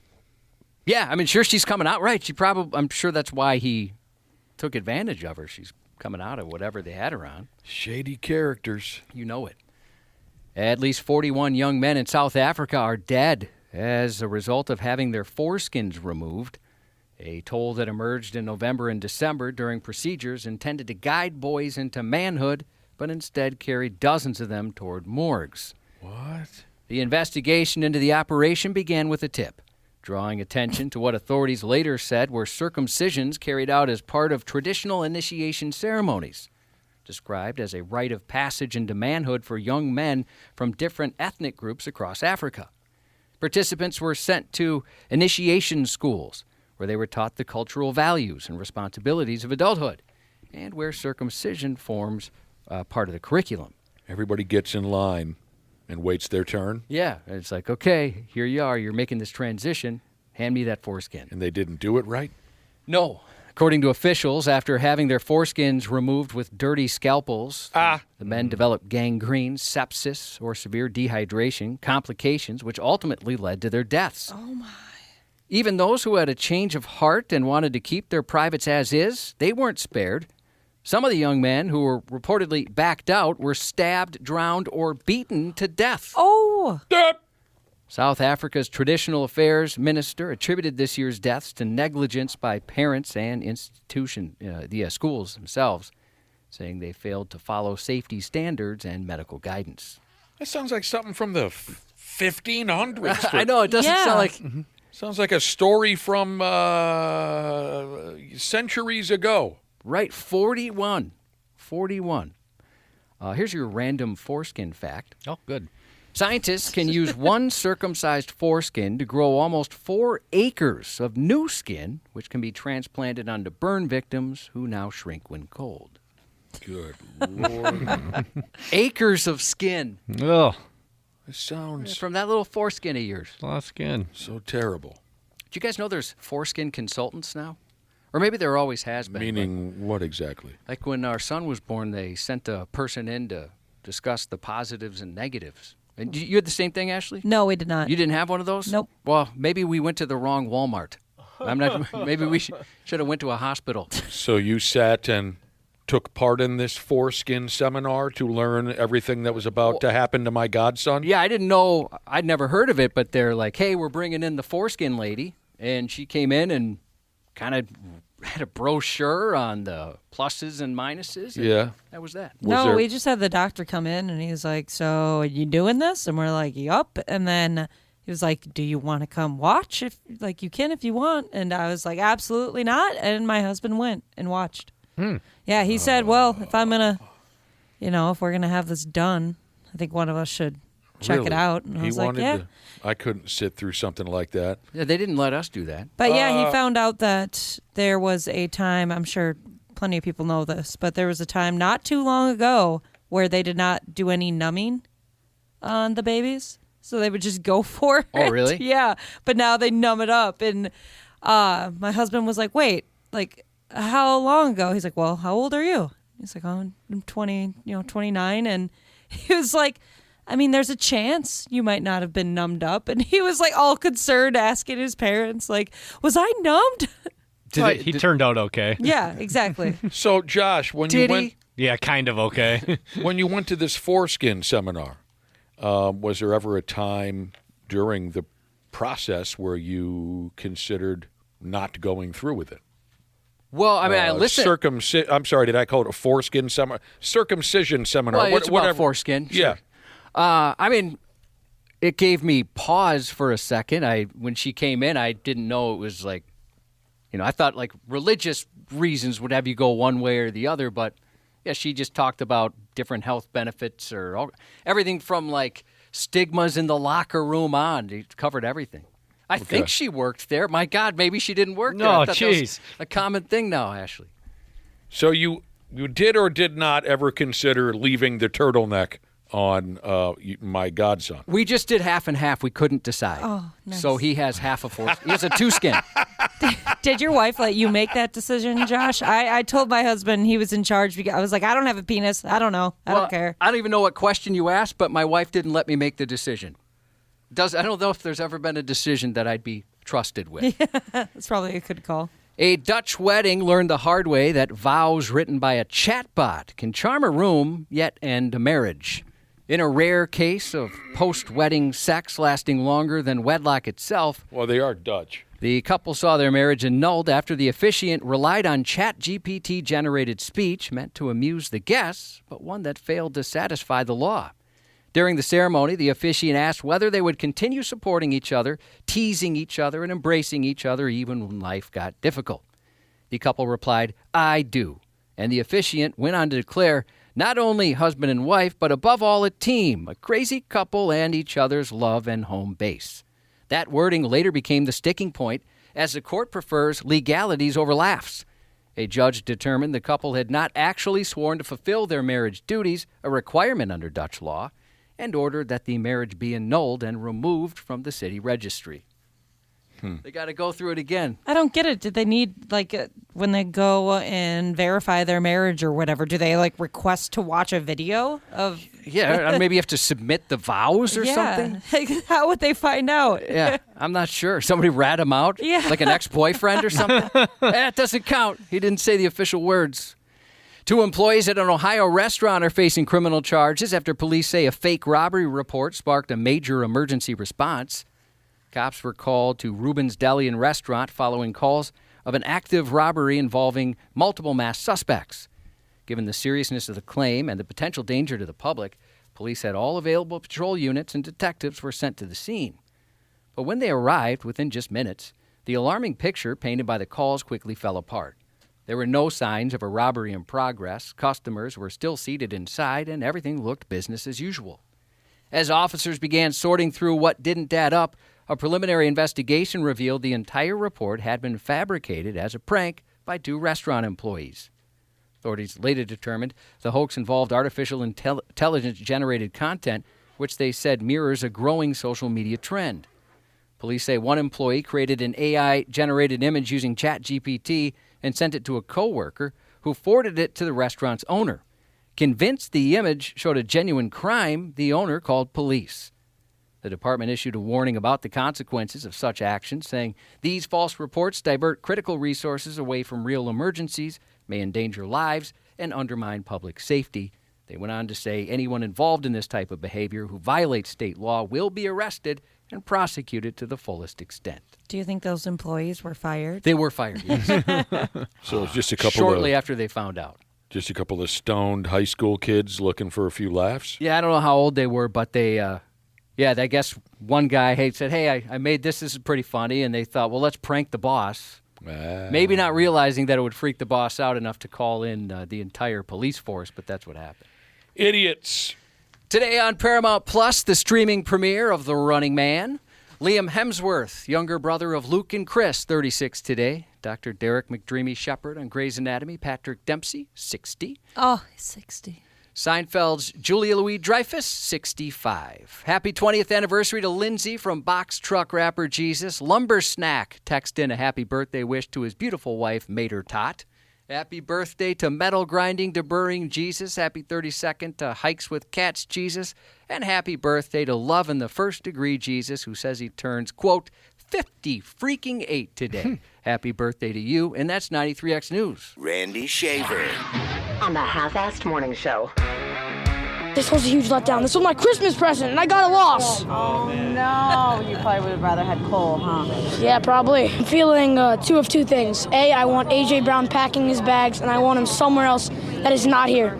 I love you, A.J., but, like, you can't make those drops in that game. And I also want Kevin Patullo flipping burgers at, like, the local McDonald's or something. I don't care. Why do you say that? Whenever he's an offensive coordinator, it's like he's flipping burgers. One half he's cooking, and the other half is completely raw. About time we drag Randy Shaver into this friggin' goat rodeo. Hello, ass man.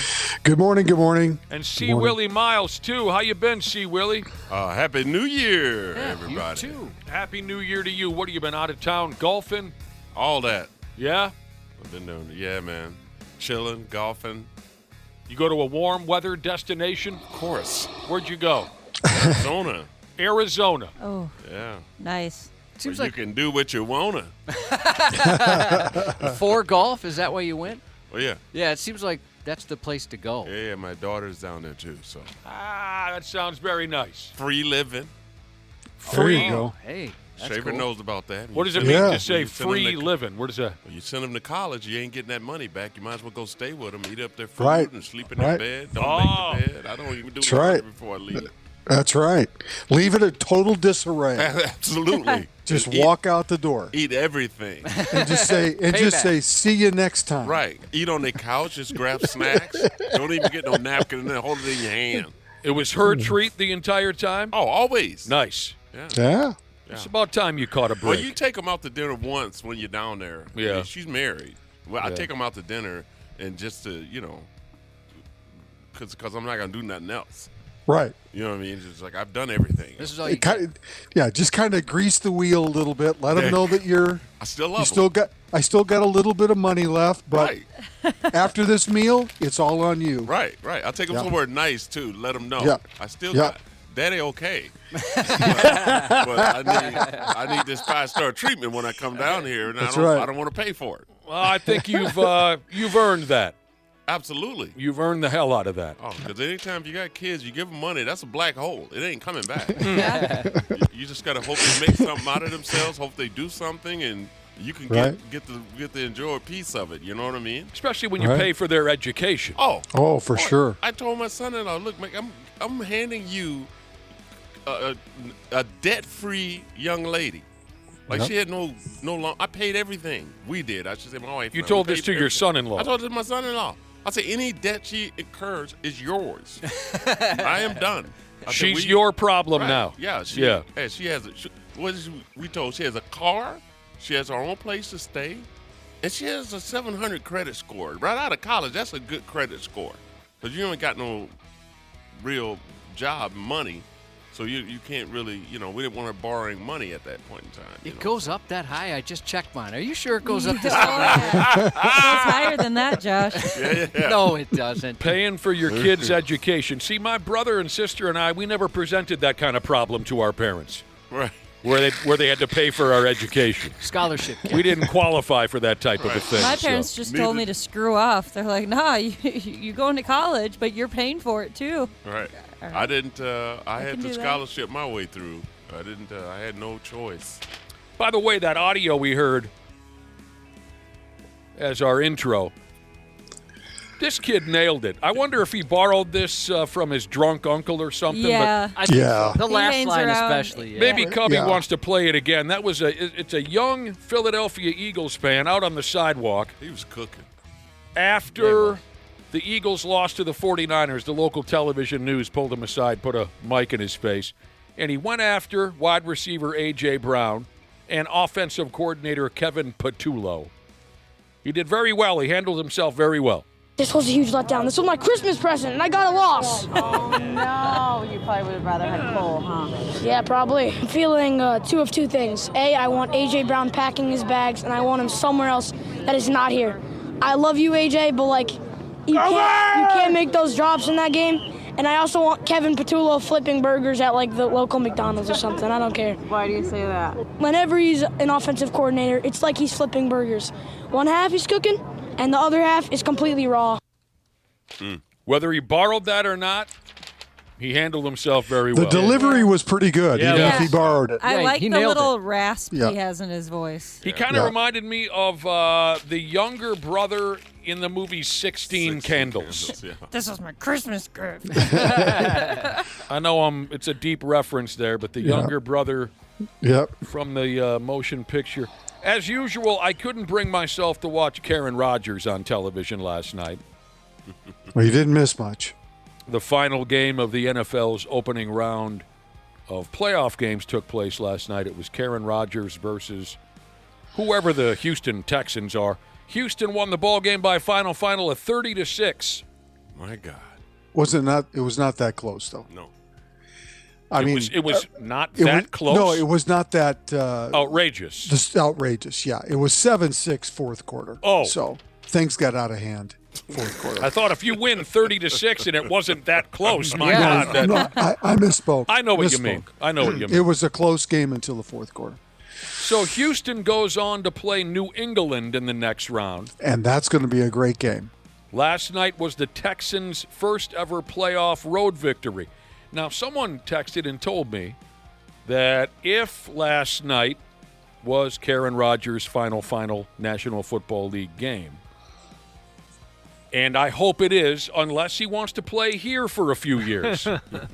I would be very excited about that. If he wants to play here for a few years, cool. I don't want him playing anywhere else. I'm tired of the guy. But someone said his final pass was an interception return for a touchdown. Is that? I didn't watch, but yeah, I saw a text that said that. Yeah. Yeah. And he missed the tackle that would have stopped the touchdown. Oh, he doesn't know how to tackle. Oh, he tried. He did make an actual effort. Well, yeah, but he doesn't know how to. I mean, name one quarterback who knew how to tackle. If he'd have got to him, he wouldn't know what to do. He No. wouldn't know. He'd got hurt. It'd have been like watching Deion Sanders try to make a tackle. He couldn't tackle any better than a quarterback either. Deion Sanders trying to make an open field tackle. Some of the funniest highlights in the history of football. Yeah. He didn't need to, usually. No. He didn't need to, but. Not why they drafted him. No. No, not at all. So, hopefully this was the end for Karen. I'm not holding my breath. I think it is.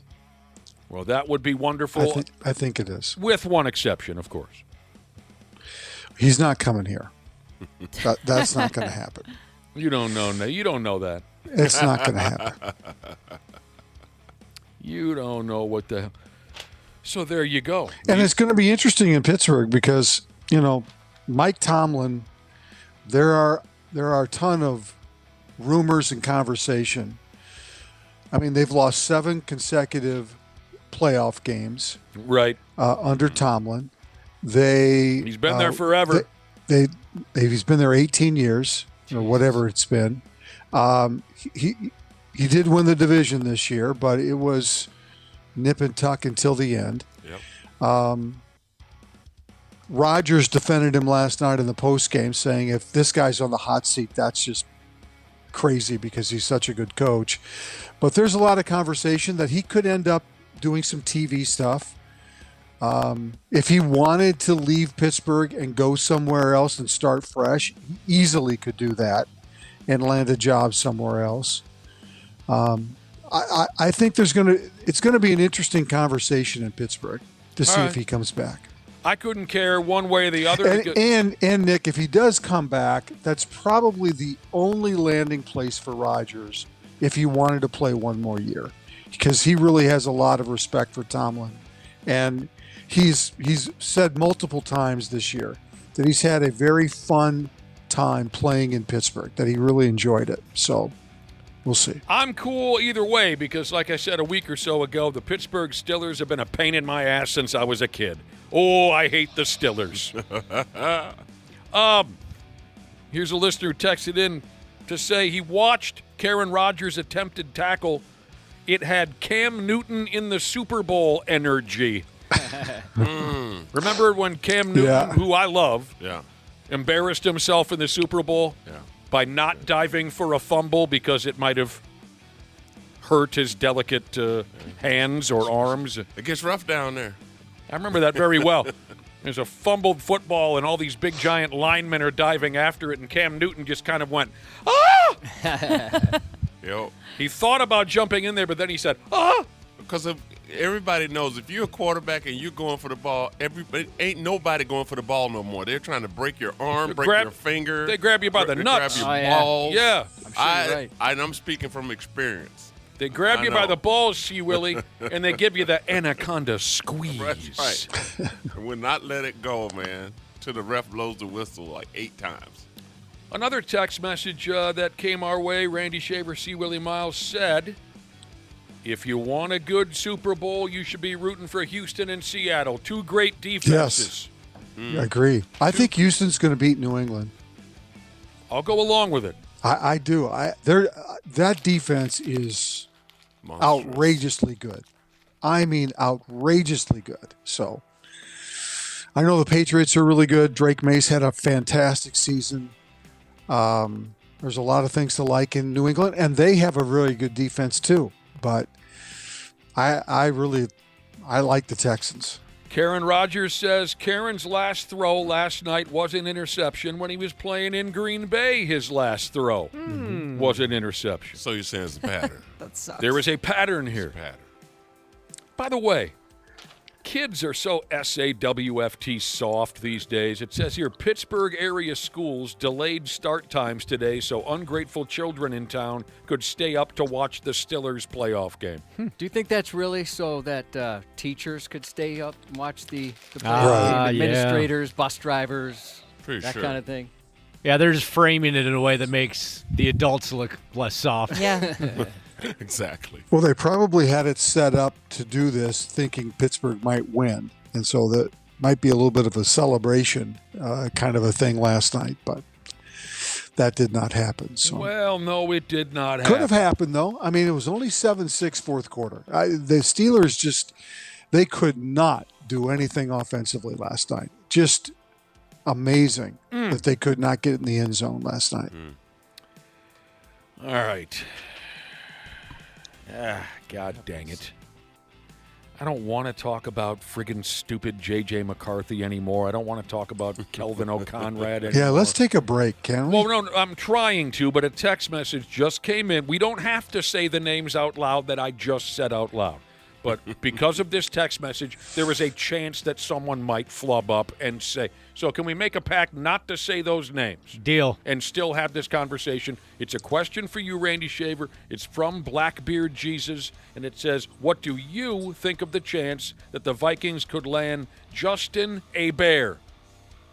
No. The quarterback for the Los Angeles Chargers. What, is he a free agent or something? I don't know that for sure. What his status is, I don't. That just completely goes against everything that the organization spent all season doing. All right, we get it. We get it. I mean, you're right. If you're totally giving up on what they just tried to do this year, then yes, you would try. Very strategic. I like the smooth. way. Yeah, what they were trying to do this year. You said it without saying the name, and that makes you a true pimp. Fair enough. Fair enough. We don't have to go any further with Justin Herbert. Okay. Son of Bobby Hebert. No, it's not Justin Hebert. You know what? And Bobby Hebert was probably he was a quarterback that would tackle you. Oh, yeah, I think he would. Yes. Because he was Cajun. Bobby Hebert would have tackled your ass. Yeah, yes, Bobby Hebert. Younger folks are saying, shut up. We don't know who the hell you're. Hey, I saw Jim Plunkett lay a hit on a guy. Jim Plunkett. Jim Plunkett, man. I'll tell you another guy who would have. Bobby Douglas, the old quarterback for the Bears. Bears, oh my God. He was built like a linebacker. He was a linebacker. Yeah. Jim Plunkett looked like he tackled a garbage truck with his face. Yes, he did. That dude was a beast, man. I loved him. He was a great In his quarterback. older days, though, in all fairness, in his older days, he looked like that. Yeah. He was a young pimp. He was a good-looking guy. Yeah, he was like on the cover of Playboy. Yeah. Oh, he was not on the cover. the All-American team. Yeah. Well, they have to put him on there with the All-American. Oh, you didn't see You were making it sound like a modeling agent found him on this. Well, you should have saw him when he come out of college. You saw I remember what he looked like when he was He's a young. good-looking guy. All right. He was a stud. That's enough Bobby Bear, Jim Plunkett, and Bobby Douglas conversation here on CCO. The friggin' Pigs got pumped last night, and they don't often get pumped in anybody's rink. They got pumped at home last night. The New Jersey Devils beat them 5-2. It wasn't for a lack of opportunity or effort. They were moving the puck up and down in the first period, making sharp passes, this and that. Few shots on goal, at least early in the game. But the Jersey goaltender was sharp. And on some other chances, the boys just were missing the net. You got to hit the net. A lot of these guys they try to get too cute. Put the friggin' puck on net. Well, it was a close game. It was 2-1 into the third period, right? I'm just saying, And early in the you- game, they had many, many opportunities where I think fellas were trying to be too perfect about it.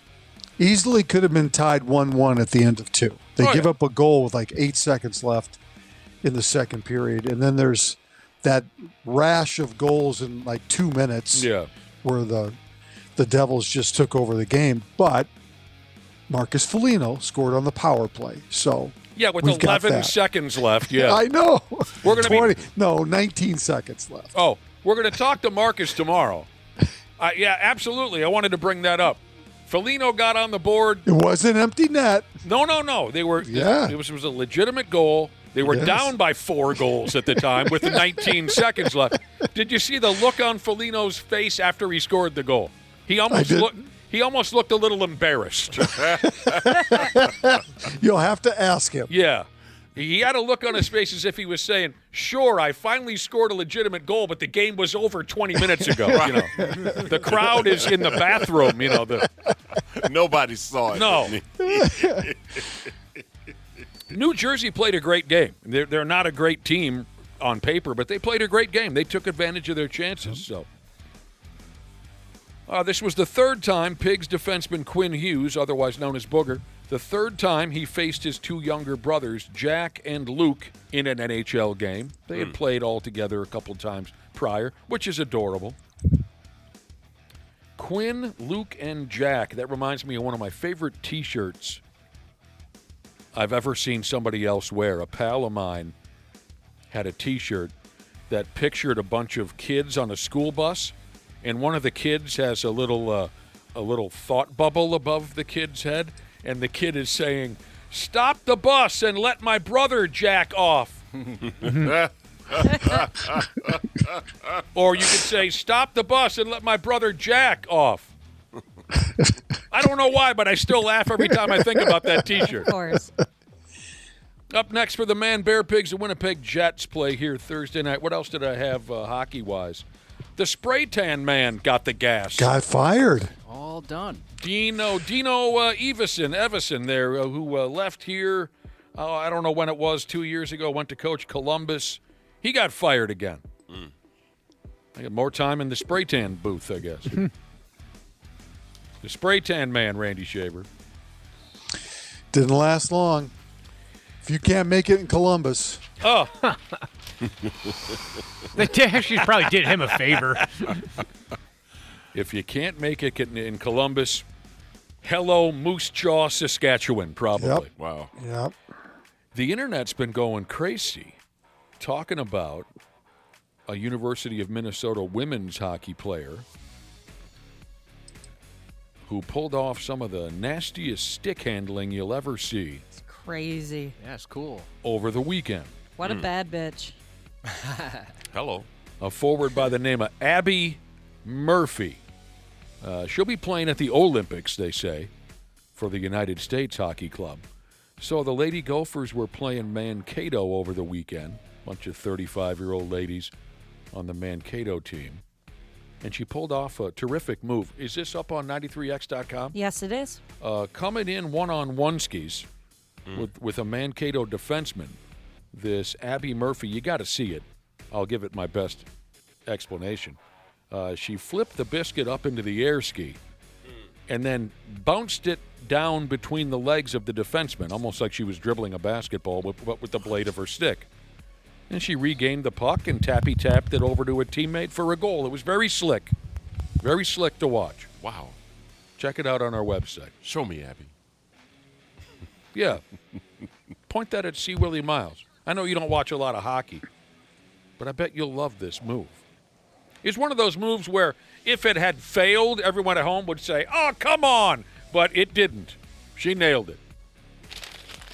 Randy Shaver, you ought to get a look at it. I did see it. I did watch it. All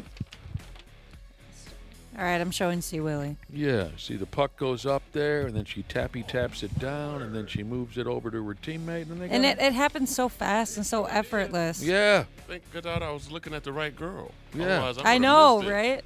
She'll be playing at the Olympics. Well, you can definitely see why. We'll see that trick again. Let's see here. People are texting in. This is a joke. I was horsing around with the word Jack. It says here, if Jack helped you on a horse, would you help Jack off a horse? What? Hello. Well, it would just be rude not to. Did I say that right? Golden Gopher dudes basketball plays at home tonight against the miserable University of Wisconsin. Here we go. Go Gophers, Big Ten Network. Can they pull off another upset? I will certainly lose my temper with this one. Yeah, that'd be great to see them pull off another upset.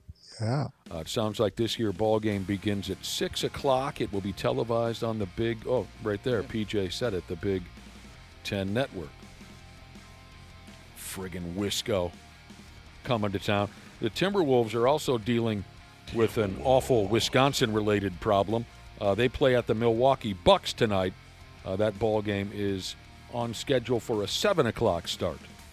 They're going to have to play that game without the Stifle Tower. Rudy Gobert has been suspended. I'll be watching. Just like y'all. I'll be tweeting. Yeah, you should live tweet it. I'll live tweet. What did he say? He said he's going to be watching, he's talking to the media members, like all of you, and he was going to live tweet the game. He's going to live tweet the game. Yeah, maybe he's joking, but he's joking that he'll just be kind of sharing his thoughts during the game. He'll be at the house. He's not going to go to Milwaukee. He was suspended. Maybe when you're suspended, you can't go to the game. I don't know. I was going to ask that. I don't know. Do you know? I don't think you can sit in the be in the arena. There you go. There was a time where Michael Beasley was suspended for a game. This was back in 2010 and 11, and I caught up with him in the locker room the next day. It was a road game. And I said, what'd you think of the game? He goes, I couldn't see it. It was on NBA TV. I don't get NBA TV. And I go, as a player, they don't, gift you a pass. And all of a sudden he goes, you didn't even think about that. He goes, yeah, what the hell? Yeah. I should get NBA TV for free. I remember Michael Beasley very, very well. The dude looked like marijuana. Mm-hmm. He was usually a little bit of a step slow. Like the fact that he didn't think that, hey, I should probably get an NBA TV for free. It didn't even cross his mind until I brought it up. He's always just kind of a little step behind a little bit. Was that the guy they called Be Easy? Word? Yep. Be Easy.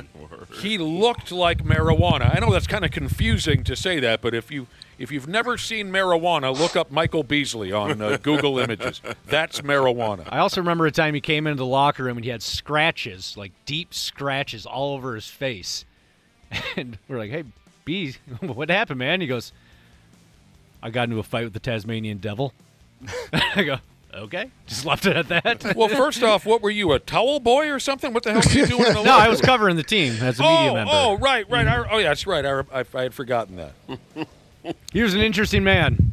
Yeah, he sounds that way. And when he left town, when he left the Timberwolves, I can't remember if he was traded or what happened, but he decided not to pack up his stuff, and he just had an estate sale. So fans were going through and buying Michael Beasley's toaster at his house. Did you show up for that? No, I didn't go to that one. No. Oh. He was such a. Ow! Wow. What in God's name was that? Somebody tore up a contract offer. He was such. Someone just texted me and said that Edwards isn't playing tonight. He has a toe infection. Yeah, he's out. He's out too. A toe infection? That's disgusting. I think he's just resting. Oh, yeah. Well, let's just pretend like that's legit. What happened? Did he lose a toenail or something? Have you ever had an ingrown toenail that got infected? No. Oh, owie. Yeah, maybe that's what it was. Pus? Plenty of it, yeah. If you're wearing much as you want. You're wearing a shoe that's a half a size too small. What's that? See, Willie? You're wearing a shoe that's a half a size too small. Okay, no, I've never had a toenail infection. That Your does sound. toenail gets squished back into your cuticles. Ugh. And then when that baby try to come back out, you got to go get you a mani-pedi. Get that sucker soak and let them rub it for a while. Some people have their toenails just pulled right off. Oh, because they get so. What didn't we have a? I had that happen. Not the whole toenail, but just the side that kept getting ingrown. I had my whole toenail ripped off once. What? That was awful. Yeah, Ouch. I went to go open like a in chain. Gitmo or I went to open a chain link fence. Oh. And it a part of the fence just perfectly went Okay, under. all right. Wait, your hand? What are we talking about here? No, my toenail, my big toenail. You were opening a fence with yeah, your chain foot? link. I was opening a chain link fence with my foot and with my hand, and the bottom of the fence sliced right between. Yeah. Did you not picture that she was trying to open a fence with her feet, Josh? No, I knew what you were saying. Oh. Ouchie, that was bad. I still played though. And you tore the toenail off of your toe. Oh. It was hanging on by a thread, and so Yeah. I went home, and my mom was like, "I think we just got to rip this bad boy off, Ashley." Oh, I think Randy would like you to describe it in detail. No. Yeah, I was sitting on the kitchen counter. So, no, all right, that's good. What the hell is this? Someone says that. What's his name again? The point guard, the guard that's a big star here in town. Edwards. State of basketball, my ass. Someone claimed that Edwards got a toe infection by waffle stomping in the shower. Yeah, I read that too. Yeah, I think that's what it was. No.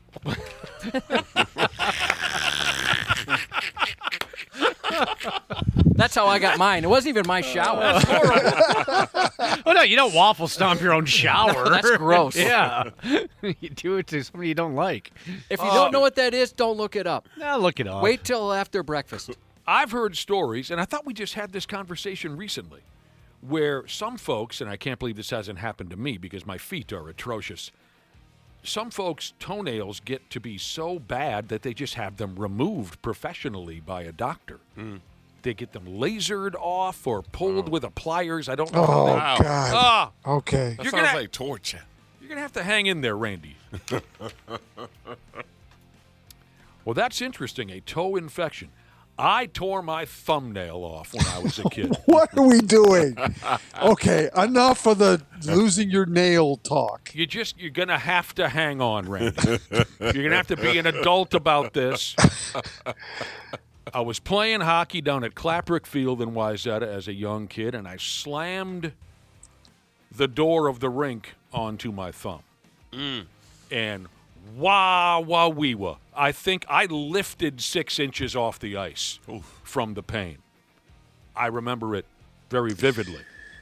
So, whatever, I think they taped it up, whatever. A doctor put gauze on it, and I steered clear of it best I could, and eventually the nail grows back. But when it first grows back, maybe this is different for an adult, but I was only about a 9, 10-year-old kid. The nail grew back very soft. Yeah. Okay. And I was being so careful, and it was almost back to normal. And then I put my friggin' hand in my pocket, just out of a habit. When my hand went in the pocket, it was fine. When I removed my hand from my pocket, I took that fresh thumbnail off all over again. No. And that would be so painful. the high-pitched scream was something that my neighborhood will never get over. Ow. And the process begins. Yeah. Again. I'm sorry to hear about that, Anthony Edwards, if you're dealing with something like that. No, he's just resting. You think so? God, yeah. Well, why would they make up something so silly like an Because infected? that's something you can get over real quick. It's a bacitration. One of those big horse pills or whatever Right. they hand you. Yeah. Something simple that most of us can get over relatively quickly. Or he wasn't feeling good, or he had the flu. It's a 24-hour bug. Well, Finchie has been sick, so. Yes. At any rate. I know this is driving Randy Shaver up the wall, but a lot of people are texting in wanting to discuss their thumb and fingernail issues. It's just part of being human. It's part of being a human, Cubby says. If you get them a lot, they just, for me, they shot some sort of, I don't know, poison down there, and the part that was giving me trouble's gone. Listener texted in to say, I've had both my big toenails removed. The doctor put acid around the nail. Oh, okay. So they never. Why are you struggling so badly with This is so this? disgusting. Do we have to keep talking about people's feet? Is it feet that you don't like? All right, text in any problem you've had with your anus. Yeah. What, you want to talk about removing teeth? Maybe is that better? What do you want to talk about? Anuses? Spokes? Grab his and twist it. Now that's fun. That's fun right there. Is it the feet thing? Is it feet or Yeah, you don't like injuries? I don't like injuries, and I don't know. This conversation is it's disgusting. It's You're disgusting. Thank you. All I'm trying to say with this last text I was reading was the dude had the procedure, and he says it's 2 years later and his toes have never felt better. See, there's a happy ending here, Randy. Okay. You want disgusting? Happy for you. I'll give you disgusting. James Harden passed Shaquille O'Neal for 9th place on the NBA's all-time scoring list. Now that's disgusting. Both of them. Thank you, 3-point shot. Right. Thank you, traveling. Let's be totally honest with you. James Harden would have been an ordinary basketball player if he had played in a different era where they didn't involve the step back, which used to be traveling. Yeah. The Euro. Right.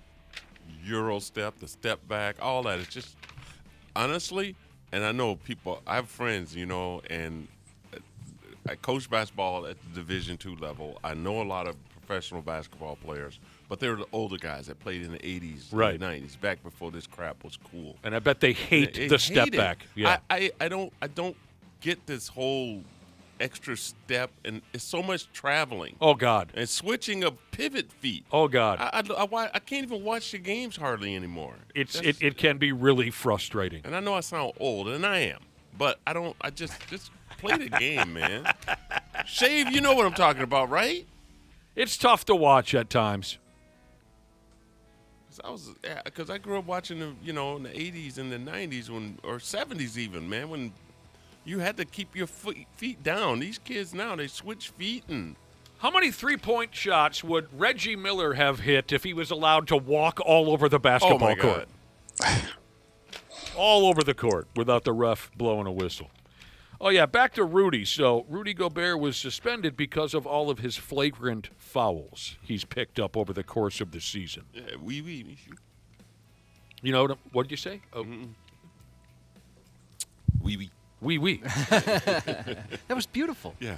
Yes. He picked up a flagrant foul on that game against San Antonio the other night, so that's 6 on the season. NBA rules say a player receives an automatic suspension anytime his flagrant foul total exceeds 5. Well, Rudy's there. Yeah. So he has same as technical fouls. They add those up too, and so yeah. I've really grown to love what an unlikable prick Rudy Gobert is. I have. Because every team needs a dick. Right. And he plays that role so well, and nobody likes Rudy. Nobody does. And so I've learned. I think sometimes guys on his own team don't like him at times too. We've seen evidence of that. Yeah. I think they do it just to keep him in character. He's kind of like the AJ Pierzynski of basketball right now. Yeah. Oh, wow. Yeah. I like his role. I like that opponents hate him. And he's playing so well right now so yeah, I dig that vibe. painful to watch at times, Rudy Gobert. I was gonna Brutal say, to watch. You've mentioned before it frustrates you that sometimes it doesn't look like he's a professional athlete. Yeah. So I know that Naz Reid will likely fill in for him as the starter, but does this mean the young guy is going to get a chance? Juan Berenguer? To get some meaningful minutes tonight? Maybe. I would love to see more. I would love to see that tonight. I think he has the skills. Yeah. Young rookie center Juan Berenguer. I know some folks call him Johan Berenjay. I'm not going that route. I'm going to pay tribute to the old Twins pitcher and call him Juan Berenguer. He has what it takes. I think he will get minutes, and they will be. I hope he does tonight. What's the word I'm looking for? Check him out. Productive minutes. So there you go. Underwhelmingly optimistic, Jesus said he had both his big toenails removed and his prostate checked at the same time. And his prostate checked? Wow. He said, which was odd, of course, because he went in for a sinus infection. A whole lot happened in that text. My God. That's full service. There's no way he saw one doctor for all that. He did. What did he go in there for? So, it started out where he had both big toenails removed and his prostate checked in the same visit, which he thought was odd because he went in for a sinus infection. Oh, no. So ear, nose, throat doctor did all that for you. Yeah, while we're here. From the rooter to the tutor, baby. He got upsold. That's what happened. I can check that for you while you're here. Hey, your air filter's a little dirty. We're going to take care of that for you. It's a hell of a deal. Hell of a deal. Another big old fist fight cut loose at a high school basketball game. This is the thing now, where everybody wets their pants and the players fight and the crowd gets involved. This has become very hip. Another big old fist fight cut loose at a high school basketball game. This one was in a place called Long Island, New York. And this time around, it says here that a 15-year-old kid got punched in the mush by a 36-year-old. Oh, boy. Classy. This is on 93x.com. I didn't watch the fight. Is it the typical everyone's going this way and then they go that way and the parents come out there and the referees? Was there anything special about this? Anything unique about it? Outside of the age difference there. Yeah. I mean just about – usually it's just a pile of humanity and they're all rushing from one end to the – yeah, it's certainly unique that a 15-year-old kid got punched in the yap by a 36-year-old and the guy was arrested. Both teams had to leave the gym without finishing the game. This has become the new Fight Club high school basketball game. Yeah. Parents get too actively involved. If kids are out there fighting, let the kids fight. Let the schools take care of it and the referee and so forth and so on. Don't leave the stand because your kid's getting his butt whooped. Wasn't it just a tournament in Edina they had to cancel or postpone? Hopkins. Oh, Hopkins. Yeah. Okay, where they were afraid of Same fights. energy. Yeah. I've tried to cancel everything in Hopkins. I tried to get them just to turn the lights out. Yeah. I called the city. I said, it's not working. Just turn the lights out. Yeah. Unplug the whole city. Yeah. Save the energy. Yeah, so that dude, the 36-year-old, he was arrested. Should have been, man. You don't go out and fight no kids. How man. embarrassing. That's ridiculous. I mean, when parents live vicariously through their kids' athletic prowess, it's like, it's just stupid. Sad. It Loser. is. You're too involved. Punching a 9th grade kid in the face. I saw it at a wrestling match. A kid got taken down and the mom runs out on the mat and flips the kid off of her kid. I'm like, you can't do that. Oh, God. Mom, no. Because she got souffled. Yeah. That poor kid. She thought she was taken down too hard. I'm like, this is wrestling. Mom, just let me take the beating. Don't ever do that again. Right. Yeah. I was about to tap out. I don't care if he pulls my drawers off. You shouldn't be running. Exactly. Because that beating will end. The beating you're going to receive after your mom jumped in. Right. You're in so much trouble. Yeah. I beat you and your mom. Yeah, it happens. All right, Randy. No more foot talk, I guess, for the. Good. I mean, I know you're a little squeamish, but I am squeamish. I've never heard you react so terribly. So, yeah. I am squeamish. Ashley hates feet. Yeah, I don't I'm not like a huge feet. fan. No, so it is just it's a foot thing for you. So does that mean your feet are just beautiful? Do you take just magical care? I don't take magical care of them. You but, don't? What? Are they a little crooked looking? Are they? No, they actually look very nice. So but you got lucky. You got lucky. I just think it's disgusting. Just ruined his day. I could walk on hot coals, I bet, and be just fine. I go to see my girl once a month. Yeah? Mani-pedi. What do they do? What do they do? Oh, that's both hands and feet. Hand and feet. What do they do for the pedicure? Just trim the nails like they do the hands? Yeah, I mean, they your cuticles on your toes, and they do like a scrub on your foot. And so your feet are gorgeous. Oh, absolutely. Yeah, when you walk on stages like I do, man, it's like sometimes you're on cement, sometimes you're on pine, sometimes you're on oak, sometimes you're on carpet. And that makes a grand difference? That makes a whole difference when you're walking for 90 minutes at a time. I wouldn't have known Or that. standing, because usually you remember my show, you do like a theater show, you're standing for like 3-4 hours at a time. Sure. You ever think about just getting in a hammock or something? No, you can't. Just That's not relaxing good. up there? No, you got to keep moving so that blood keep flowing through your body and Well, stuff. But yeah, she good does for my you. hand and feet. Good for you. I tried it once. I sat down, this was many years ago, and a gal hacked away at my feet. And, It's nice. oh, I don't know. I thought it was just ticklish and uncomfortable. I was going to Couldn't do say it. quick that the ticklish part Well, I gets have a me though. I friend- feel like such a child every time I go and get a pedicure. You're laughing? Yeah, and everyone else is totally fine. Nobody's laughing. Yeah, my friend is like that too. He's got very sensitive feet, and I told her, and she goes, "No, we know what to do. If you tell us that your feet, that you're very ticklish, they really, they have a remedy for that." So you're giggling like a little kid. Yeah, while they're- it's that was ridiculous. That's the experience I had too. It was very ticklish, and it was just uncomfortable the entire time. I don't want somebody looking at my feet. I'm sorry. No, we've found we've hit a nerve here. Randy's got trashy feet. Now He's got trashy feet. Now we know when we want to throw this guy off. Just someone. Yeah. Oh, man. Someone start talking feet, and we'll have Randy backpedaling instantly. Well, I started in college because I got turf toe. Oh yeah. And so yeah, and that's what one of my trainers told me, that you better start getting pedicures now. Turf toe. Yeah. Right on. All right, you're off the hook, Randy.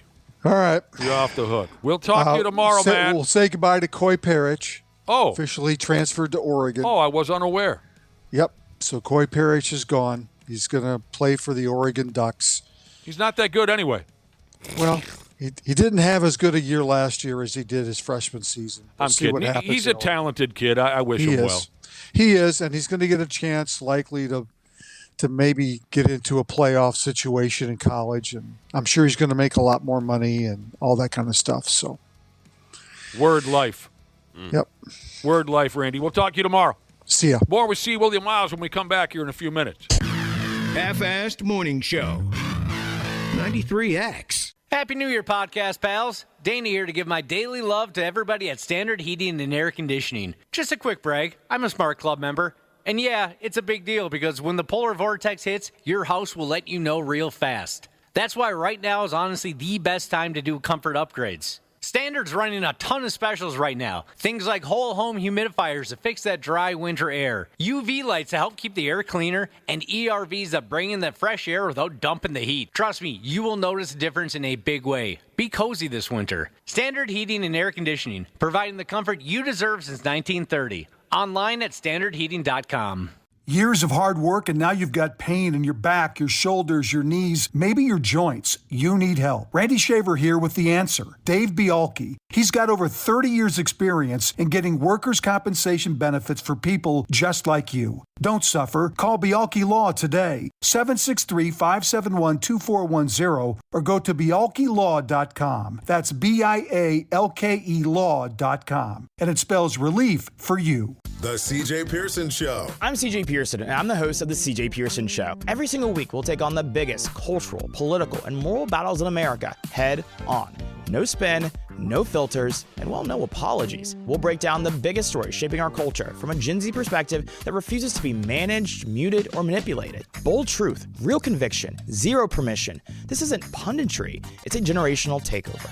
This is The CJ Pearson Show. The CJ Pearson Show. Follow and listen on your favorite platform. Half-assed Morning Show 93X. C. Willie Miles is here. Thanks for stopping by, pal. Word to your mother. It is 8:29. Welcome back, everybody.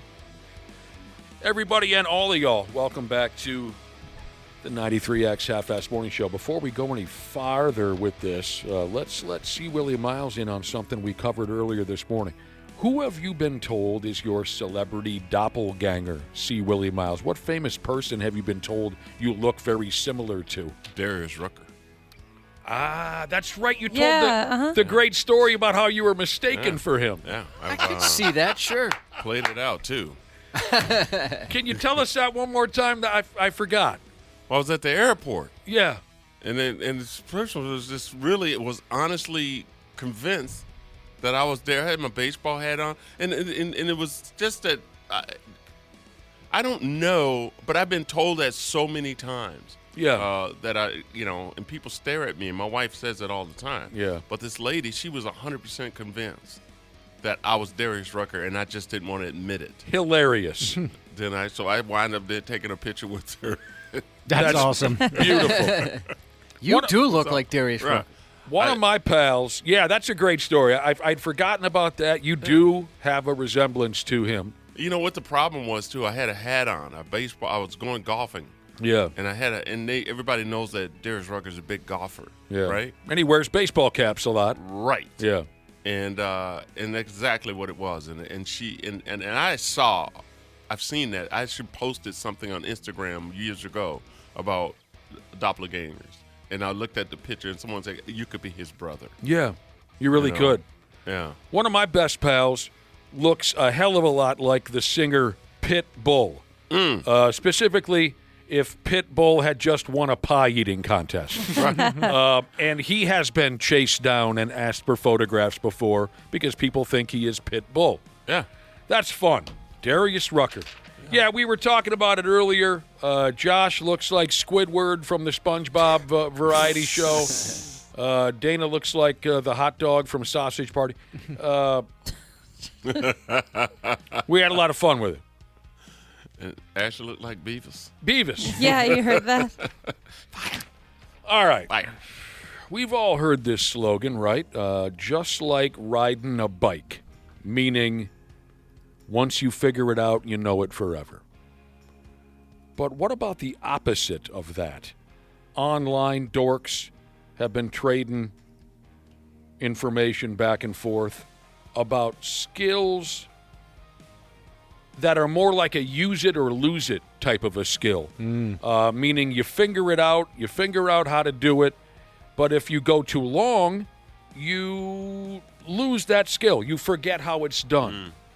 Oh, I was just thinking about this the other day. Usually around this time of year I do. I was thinking about golf in that aspect because I go for such a long time. In the winter, I kind of forget about it. I forget to go to like the indoor driving ranges. And once it starts turning summer, springtime, I get out there and I'm like, all right, let's see how this year's going to go. Did I completely forget how to do this or not? And it takes a couple times. Golf is part of the conversation here, Ashley, as a use it or lose it type of a skill set. Yeah. See, Willie Miles, you golf all the time. Yes. What if you went a year without swinging your clubs? Would you just be awful? Dude, like a month. A month. A week. Yeah.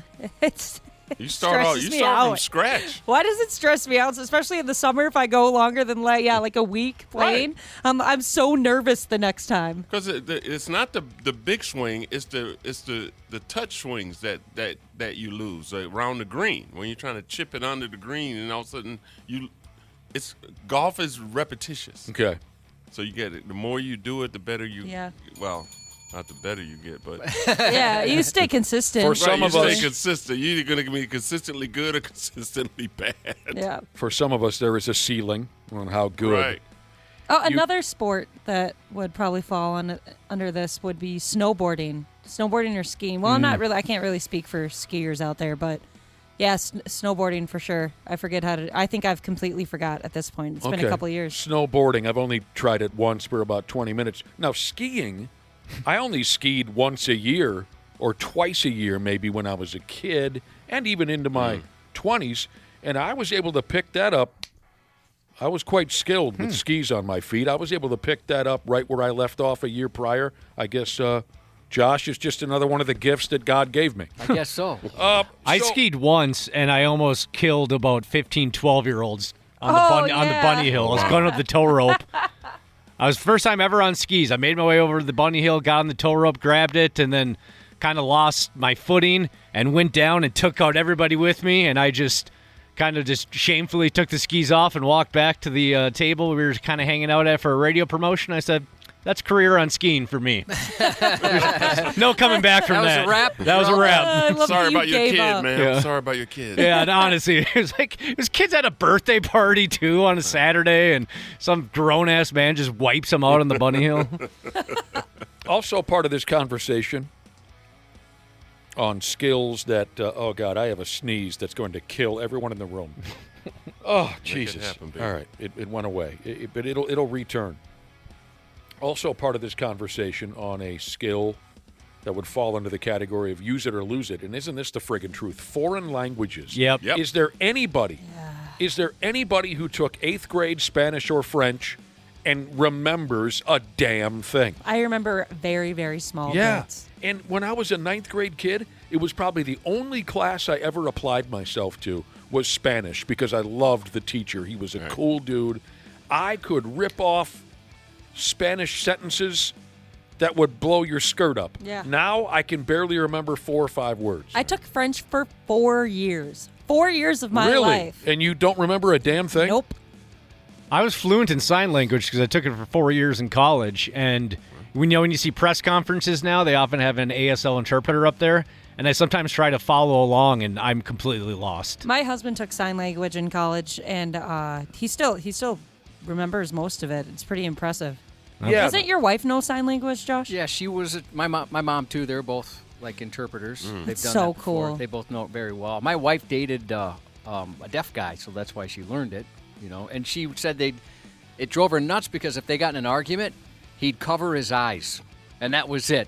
Argument over. I'm done. Yeah, he's not paying any attention to what she's saying. Dude, that's so petty. That's awesome. So drive her crazy. And I went to a deaf church because my mom was involved in the community, and so I knew some religious signs. I never learned. I wish I would have paid attention, but so I know some religious signs, and they loved to sing. I mean, they'd have music and everything. So it was a great experience.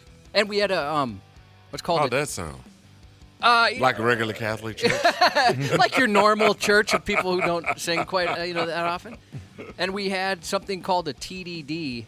I used to know what it stood for, but I can't remember. But basically, this little contraption, and you put the phone handle into it. Right. And then you type the conversation. Oh. So we had one of those because, my mom would communicate. Yeah. Did you take a foreign language? I took 2 years of German, and I took 2 years of Spanish. What do you remember? Just counting. Yeah. In German. Spanish, very little. Because I was much younger when I took Spanish. Flexibility. Yeah, that's key. Use it or lose it. Absolutely. Flexibility. I try to stretch every day. Yeah, me too, Ashley. What the I'm hell? starting to get nervous the older I get. I'm like, I got to start now because if I ever stop, yeah.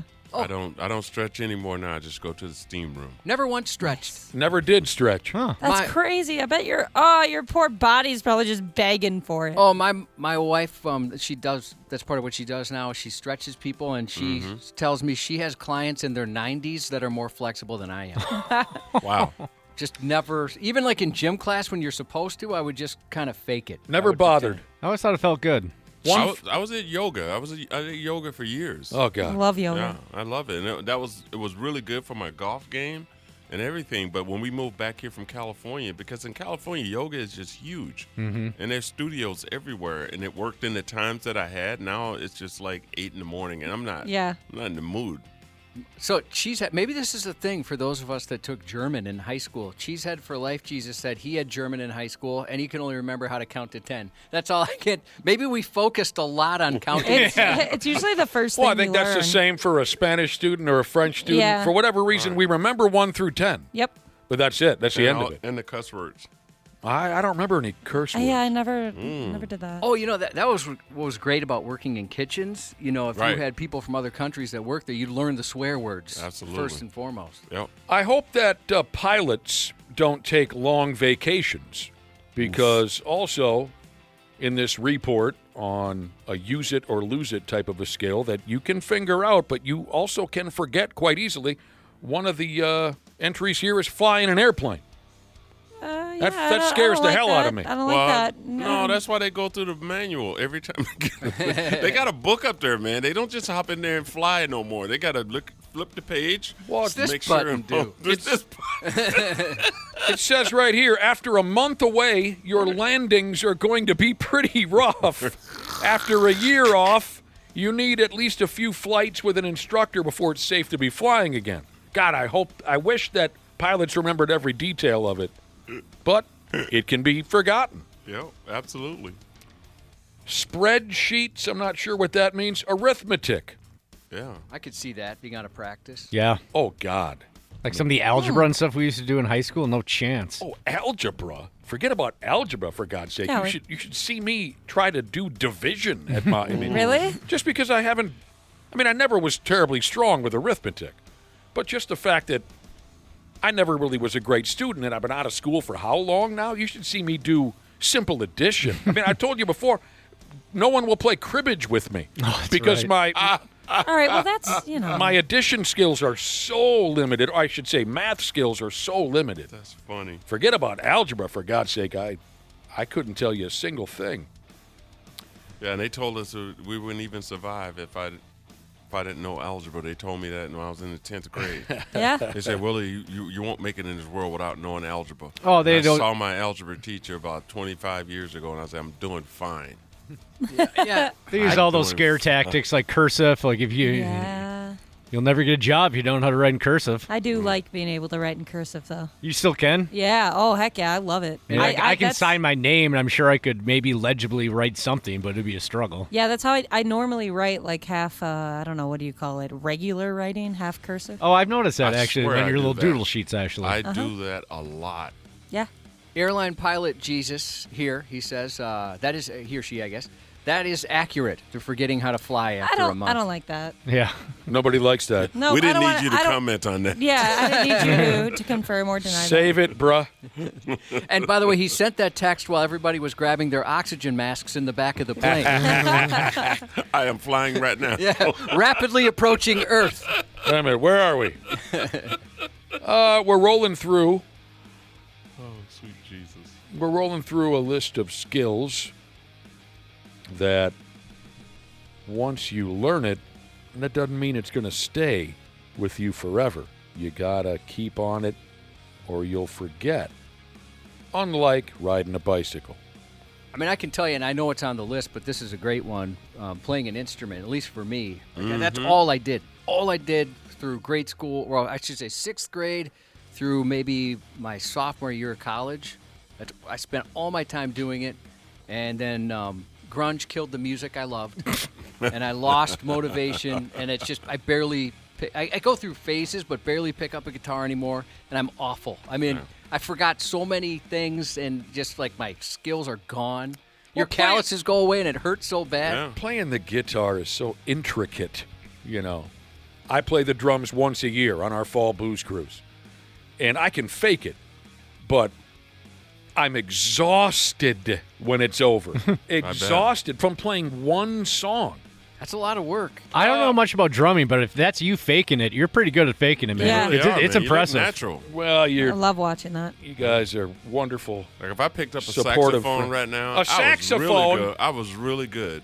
You played saxophone. Saxophone, yeah. Gosh. I used to play "Ain't No Sunshine When She's Gone" solo. that's I love cool. That song. And it was just I mean, I was really. So my brother and I, we had a band. Yeah, I remember you talking about your band. So yeah, and I played saxophone, and my brother could play any instrument. Well, how long's it been since you picked it up? Oh, at least 100 years. A whole century. No, I was the last time I think I had that saxophone in my hand was 89. Oh God, 89. Might as well be 100 years. Exactly, 89. I mean, I moved when I come to Minneapolis. I gave it to a kid that was going to Washburn. He was going to be in the band. Yeah. And he was the kid that I knew his parents and I said, hey, Trey going to be in the band? They go, yeah. And I said, I have a saxophone. I know you say you love saxophone. They go, yeah. You have an alto? I go, yep. I said, you can have it. She goes, no, we got to pay you for it. I'm like, don't pay me for something I'm not going to use ever again. My impression was that chicks loved the saxophone. Absolutely. Is that, yeah. Sexy. Yeah. So at one point or another, Sexiest. you were a regular alto reed. That's right. I can totally relate. You play saxophone or lead guitar or lead singer. That's what the chicks dig. I played recorder. Little hot cross buns. Everyone played recorder. I nailed that bitch though. You would get like these little pieces of yarn to put at the end of your recorder when you could play a song flawlessly, and I had all the colors. I played the saxophone for 2 weeks in elementary school, and when I told my parents I didn't want to do it anymore, I can still just picture the sweet relief on their faces. Oh, my God. That it wasn't just going to be up there jamming on my saxophone in my room every day. Oh, no, God. we're so disappointed. Oh, well, hey, good for you for trying, bud. You know. By the way, I'm embarrassed to admit how long it took me to realize that Alto Reed, and a lot of you are saying, who? He was the saxophone player for Bob Seger and the Silver Bullet Band for decades and decades. I'm embarrassed at how long it took me to realize that Alto Reed was just a cheesy rock star name for a saxophonist. Alto. Yeah, and Reed. Yeah. Reed. Yep. I think I was 40 when that dawned on me. Oh, really? Oh, for Christ. The Half-Ass Morning Show, 93X. Yeah, we've been jaw-jacking about skills. The type of skill where if you don't use it, you might just up and lose it. Some skills you keep forever, others you need to keep at it, or it leaves you behind. Josh, you used to ride one of those motorbikes. Someone texted in and said, hell, I wouldn't trust myself on a motorcycle after years away. Yeah, I guess I'd be extra cautious as well. Motorcycle. They always have that saying, it's just like riding a bike. Is that true? I haven't been on a bike in forever. I bet you could figure it out, I Ashley. wonder if I could still do that. But, like, I don't. It seems almost scary now. I've gone years without riding a bicycle. You put me on that pig, and what if I think fall? it'd be fine. I'm Elliot. Although classic country Jesus said, Elliot. I'm just picturing you flying across a full moon. Same here. Classic country Jesus said, not sure if this has been said yet, but BMX skills are for sure something you lose. I used to jump in tire cars, ride wheelies for city blocks, and lots of other wild stuff. Now I couldn't ride a wheelie for 15 feet. Dope. I want to see that. I was never that good. We used to BMX bike a lot. I could do some of that stuff, but never what he's talking about. I'm glad you don't do that anymore. I'd be killed. A lot of folks mention pocket billiards, bowling. Pool, definitely. I had to stop at some point in my pregnancy because it was unsafe for me to bend over the table and put a bunch of pressure on my stomach when playing pool. And it really pissed me off because I was getting worse from not playing at all. And my husband was over there practicing every day. I'm like, you son of a bitch. Like, you got to stop playing. This isn't fair. Well, yeah, but you sent me a video not that long ago of him blowing a completely easy shot. Yeah, that was felt fun. good. That was fun to watch. Here's a listener who says, being right-handed, I definitely noticed that when I use my left, I can't get Josh's mom to scream as quickly as the... Wow. You got to practice with both hands. Taking off a lady's bra. That's a skill where if you don't use it, you lose it. Never thought of that. But yeah, when you're busy with ladies, like when you're a young guy and you're going apartment to apartment, living the single life, yeah, you get a bra off of a lady. Well, I don't know if you've seen the new bras lately. That is not that little clasp in the back. That's gone. You can't do that no more now. They do this whole lace thing. Okay. The technology's the technology is way advanced. It's like working on your own car now. It's much more comfortable than that. You gotta let them do it themselves. Have a pro handle it. For me at least, my husband's screwed because I just wear bralettes all the time. So it's like, all right, now I gotta wait for you to take that off. I was always so terrible at it. I'm not good with my hands. Specifically, my fingers are not. What is the skill set you have when you play it? You want dexterity? Dexterity. There's very little dexterity in my fingers. Yeah. I made a jackass out of myself many nights because I could not figure out how to. And so I'd have to say, yeah, you're going to have to do that. But my guy Cubby, at one point or another, you were the ace in town. That's the only thing I'm very good at. I mean, I can remove a bra and you didn't even know it happened. Did you guys ever encounter the front clip bras? Oh, yeah. Oh, yeah. Right. That's a challenge that I'm up for. I like those a lot better. There was something so easy. Anytime I've worn one of those, it's been a very positive. I get very positive feedback. Yeah, like, there's something this about is so easy. Well, I mean, for me, it was just the thrill of just kaboom. There they are. You know, instead of reaching around and then pulling it around. Well, right in the back, you had the clasp, and it was a snap. That's how good I couldn't do it. Yeah, so you were that good, too. You and Josh should. Josh was that good. He showed us many times. We had a contest once. We should get a mannequin in here with some bras. Well, and here's what's even more impressive, Josh. Here's what's even more impressive in my book. You got that good without a hell of a lot of practice. I know. Right. That's what I'm saying. It's the only thing I've ever had a natural talent for. Yeah. That's awesome. Walk through the mall and all the mannequins got no bra on. Does your wife ever make you take off her bra just for the heck of it? Josh was practicing. Like it's too much work for her? Yeah, honey, can you handle this? No, she's never asked that. No, never once. Because the bras now don't have clasp. My wife doesn't, like, she has the ones you just... Oh, sports it's bra? It's all, yeah. Yeah, bralette. Yeah, it's all one. It's all one, yeah. And she just pulls it over her head. Yeah, it's hard to make that look sexy. Right. Yeah, you can't, no. Your elbow gets stuck. Right. Hold on. I mean, I wore bras for many years before I perfected it, but I got very good at it. I was out of practice way before I got married. I was dating a lot of hippies. Yeah. Didn't have any bras. This is an interesting one, too. Cartwheels. Use it or lose it. I can't do a cartwheel. My wife decided to do one, and she used to be a cheerleader. And so our next door neighbor, Sydney, who's like 6 or 7 at the time, was like, can you do a cartwheel? Oh, yeah. Sure. Oh, no. Yeah. No, you can't. I'm like, honey. Don't. I'm like, you're way past cartwheels. And she did it. It was flawless. But you talking about she pulled everything on the inside and the outside. Her groin. Oh, she was walking. She was like, oh my God. I'm like, I told you. This is back, just not. As soon as knees. And I said, your problem was? You did it flawlessly. Yeah. And that's what your body was like, okay, we're going to do it, but you're not going to do it again. Did she act tough in front of the kid, and then once she got inside the house, she was just fine. on the floor? It was when she woke up the next morning to get out of bed. It was like, oh, my God. I'm like, yeah, I know exactly. I've never been able to. What's the one where you can't do a cartwheel? Is that a round off? What's the one where I think so. That sounds right. Okay, I could come close to that. I can't do anything like that. I could never do anything. I never tried anything like that. Furthermore, in closing, some skills you remember forever. Others, you got to keep at it. Ain't this the truth? Social skills.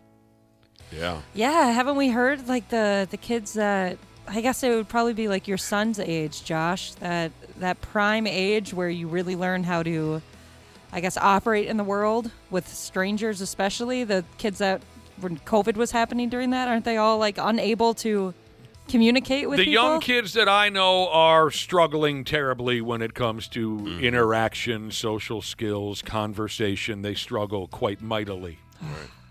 Well, it's different. I mean, Sucks. now, like, there's a restaurant we like to order from, and if you call, they get upset.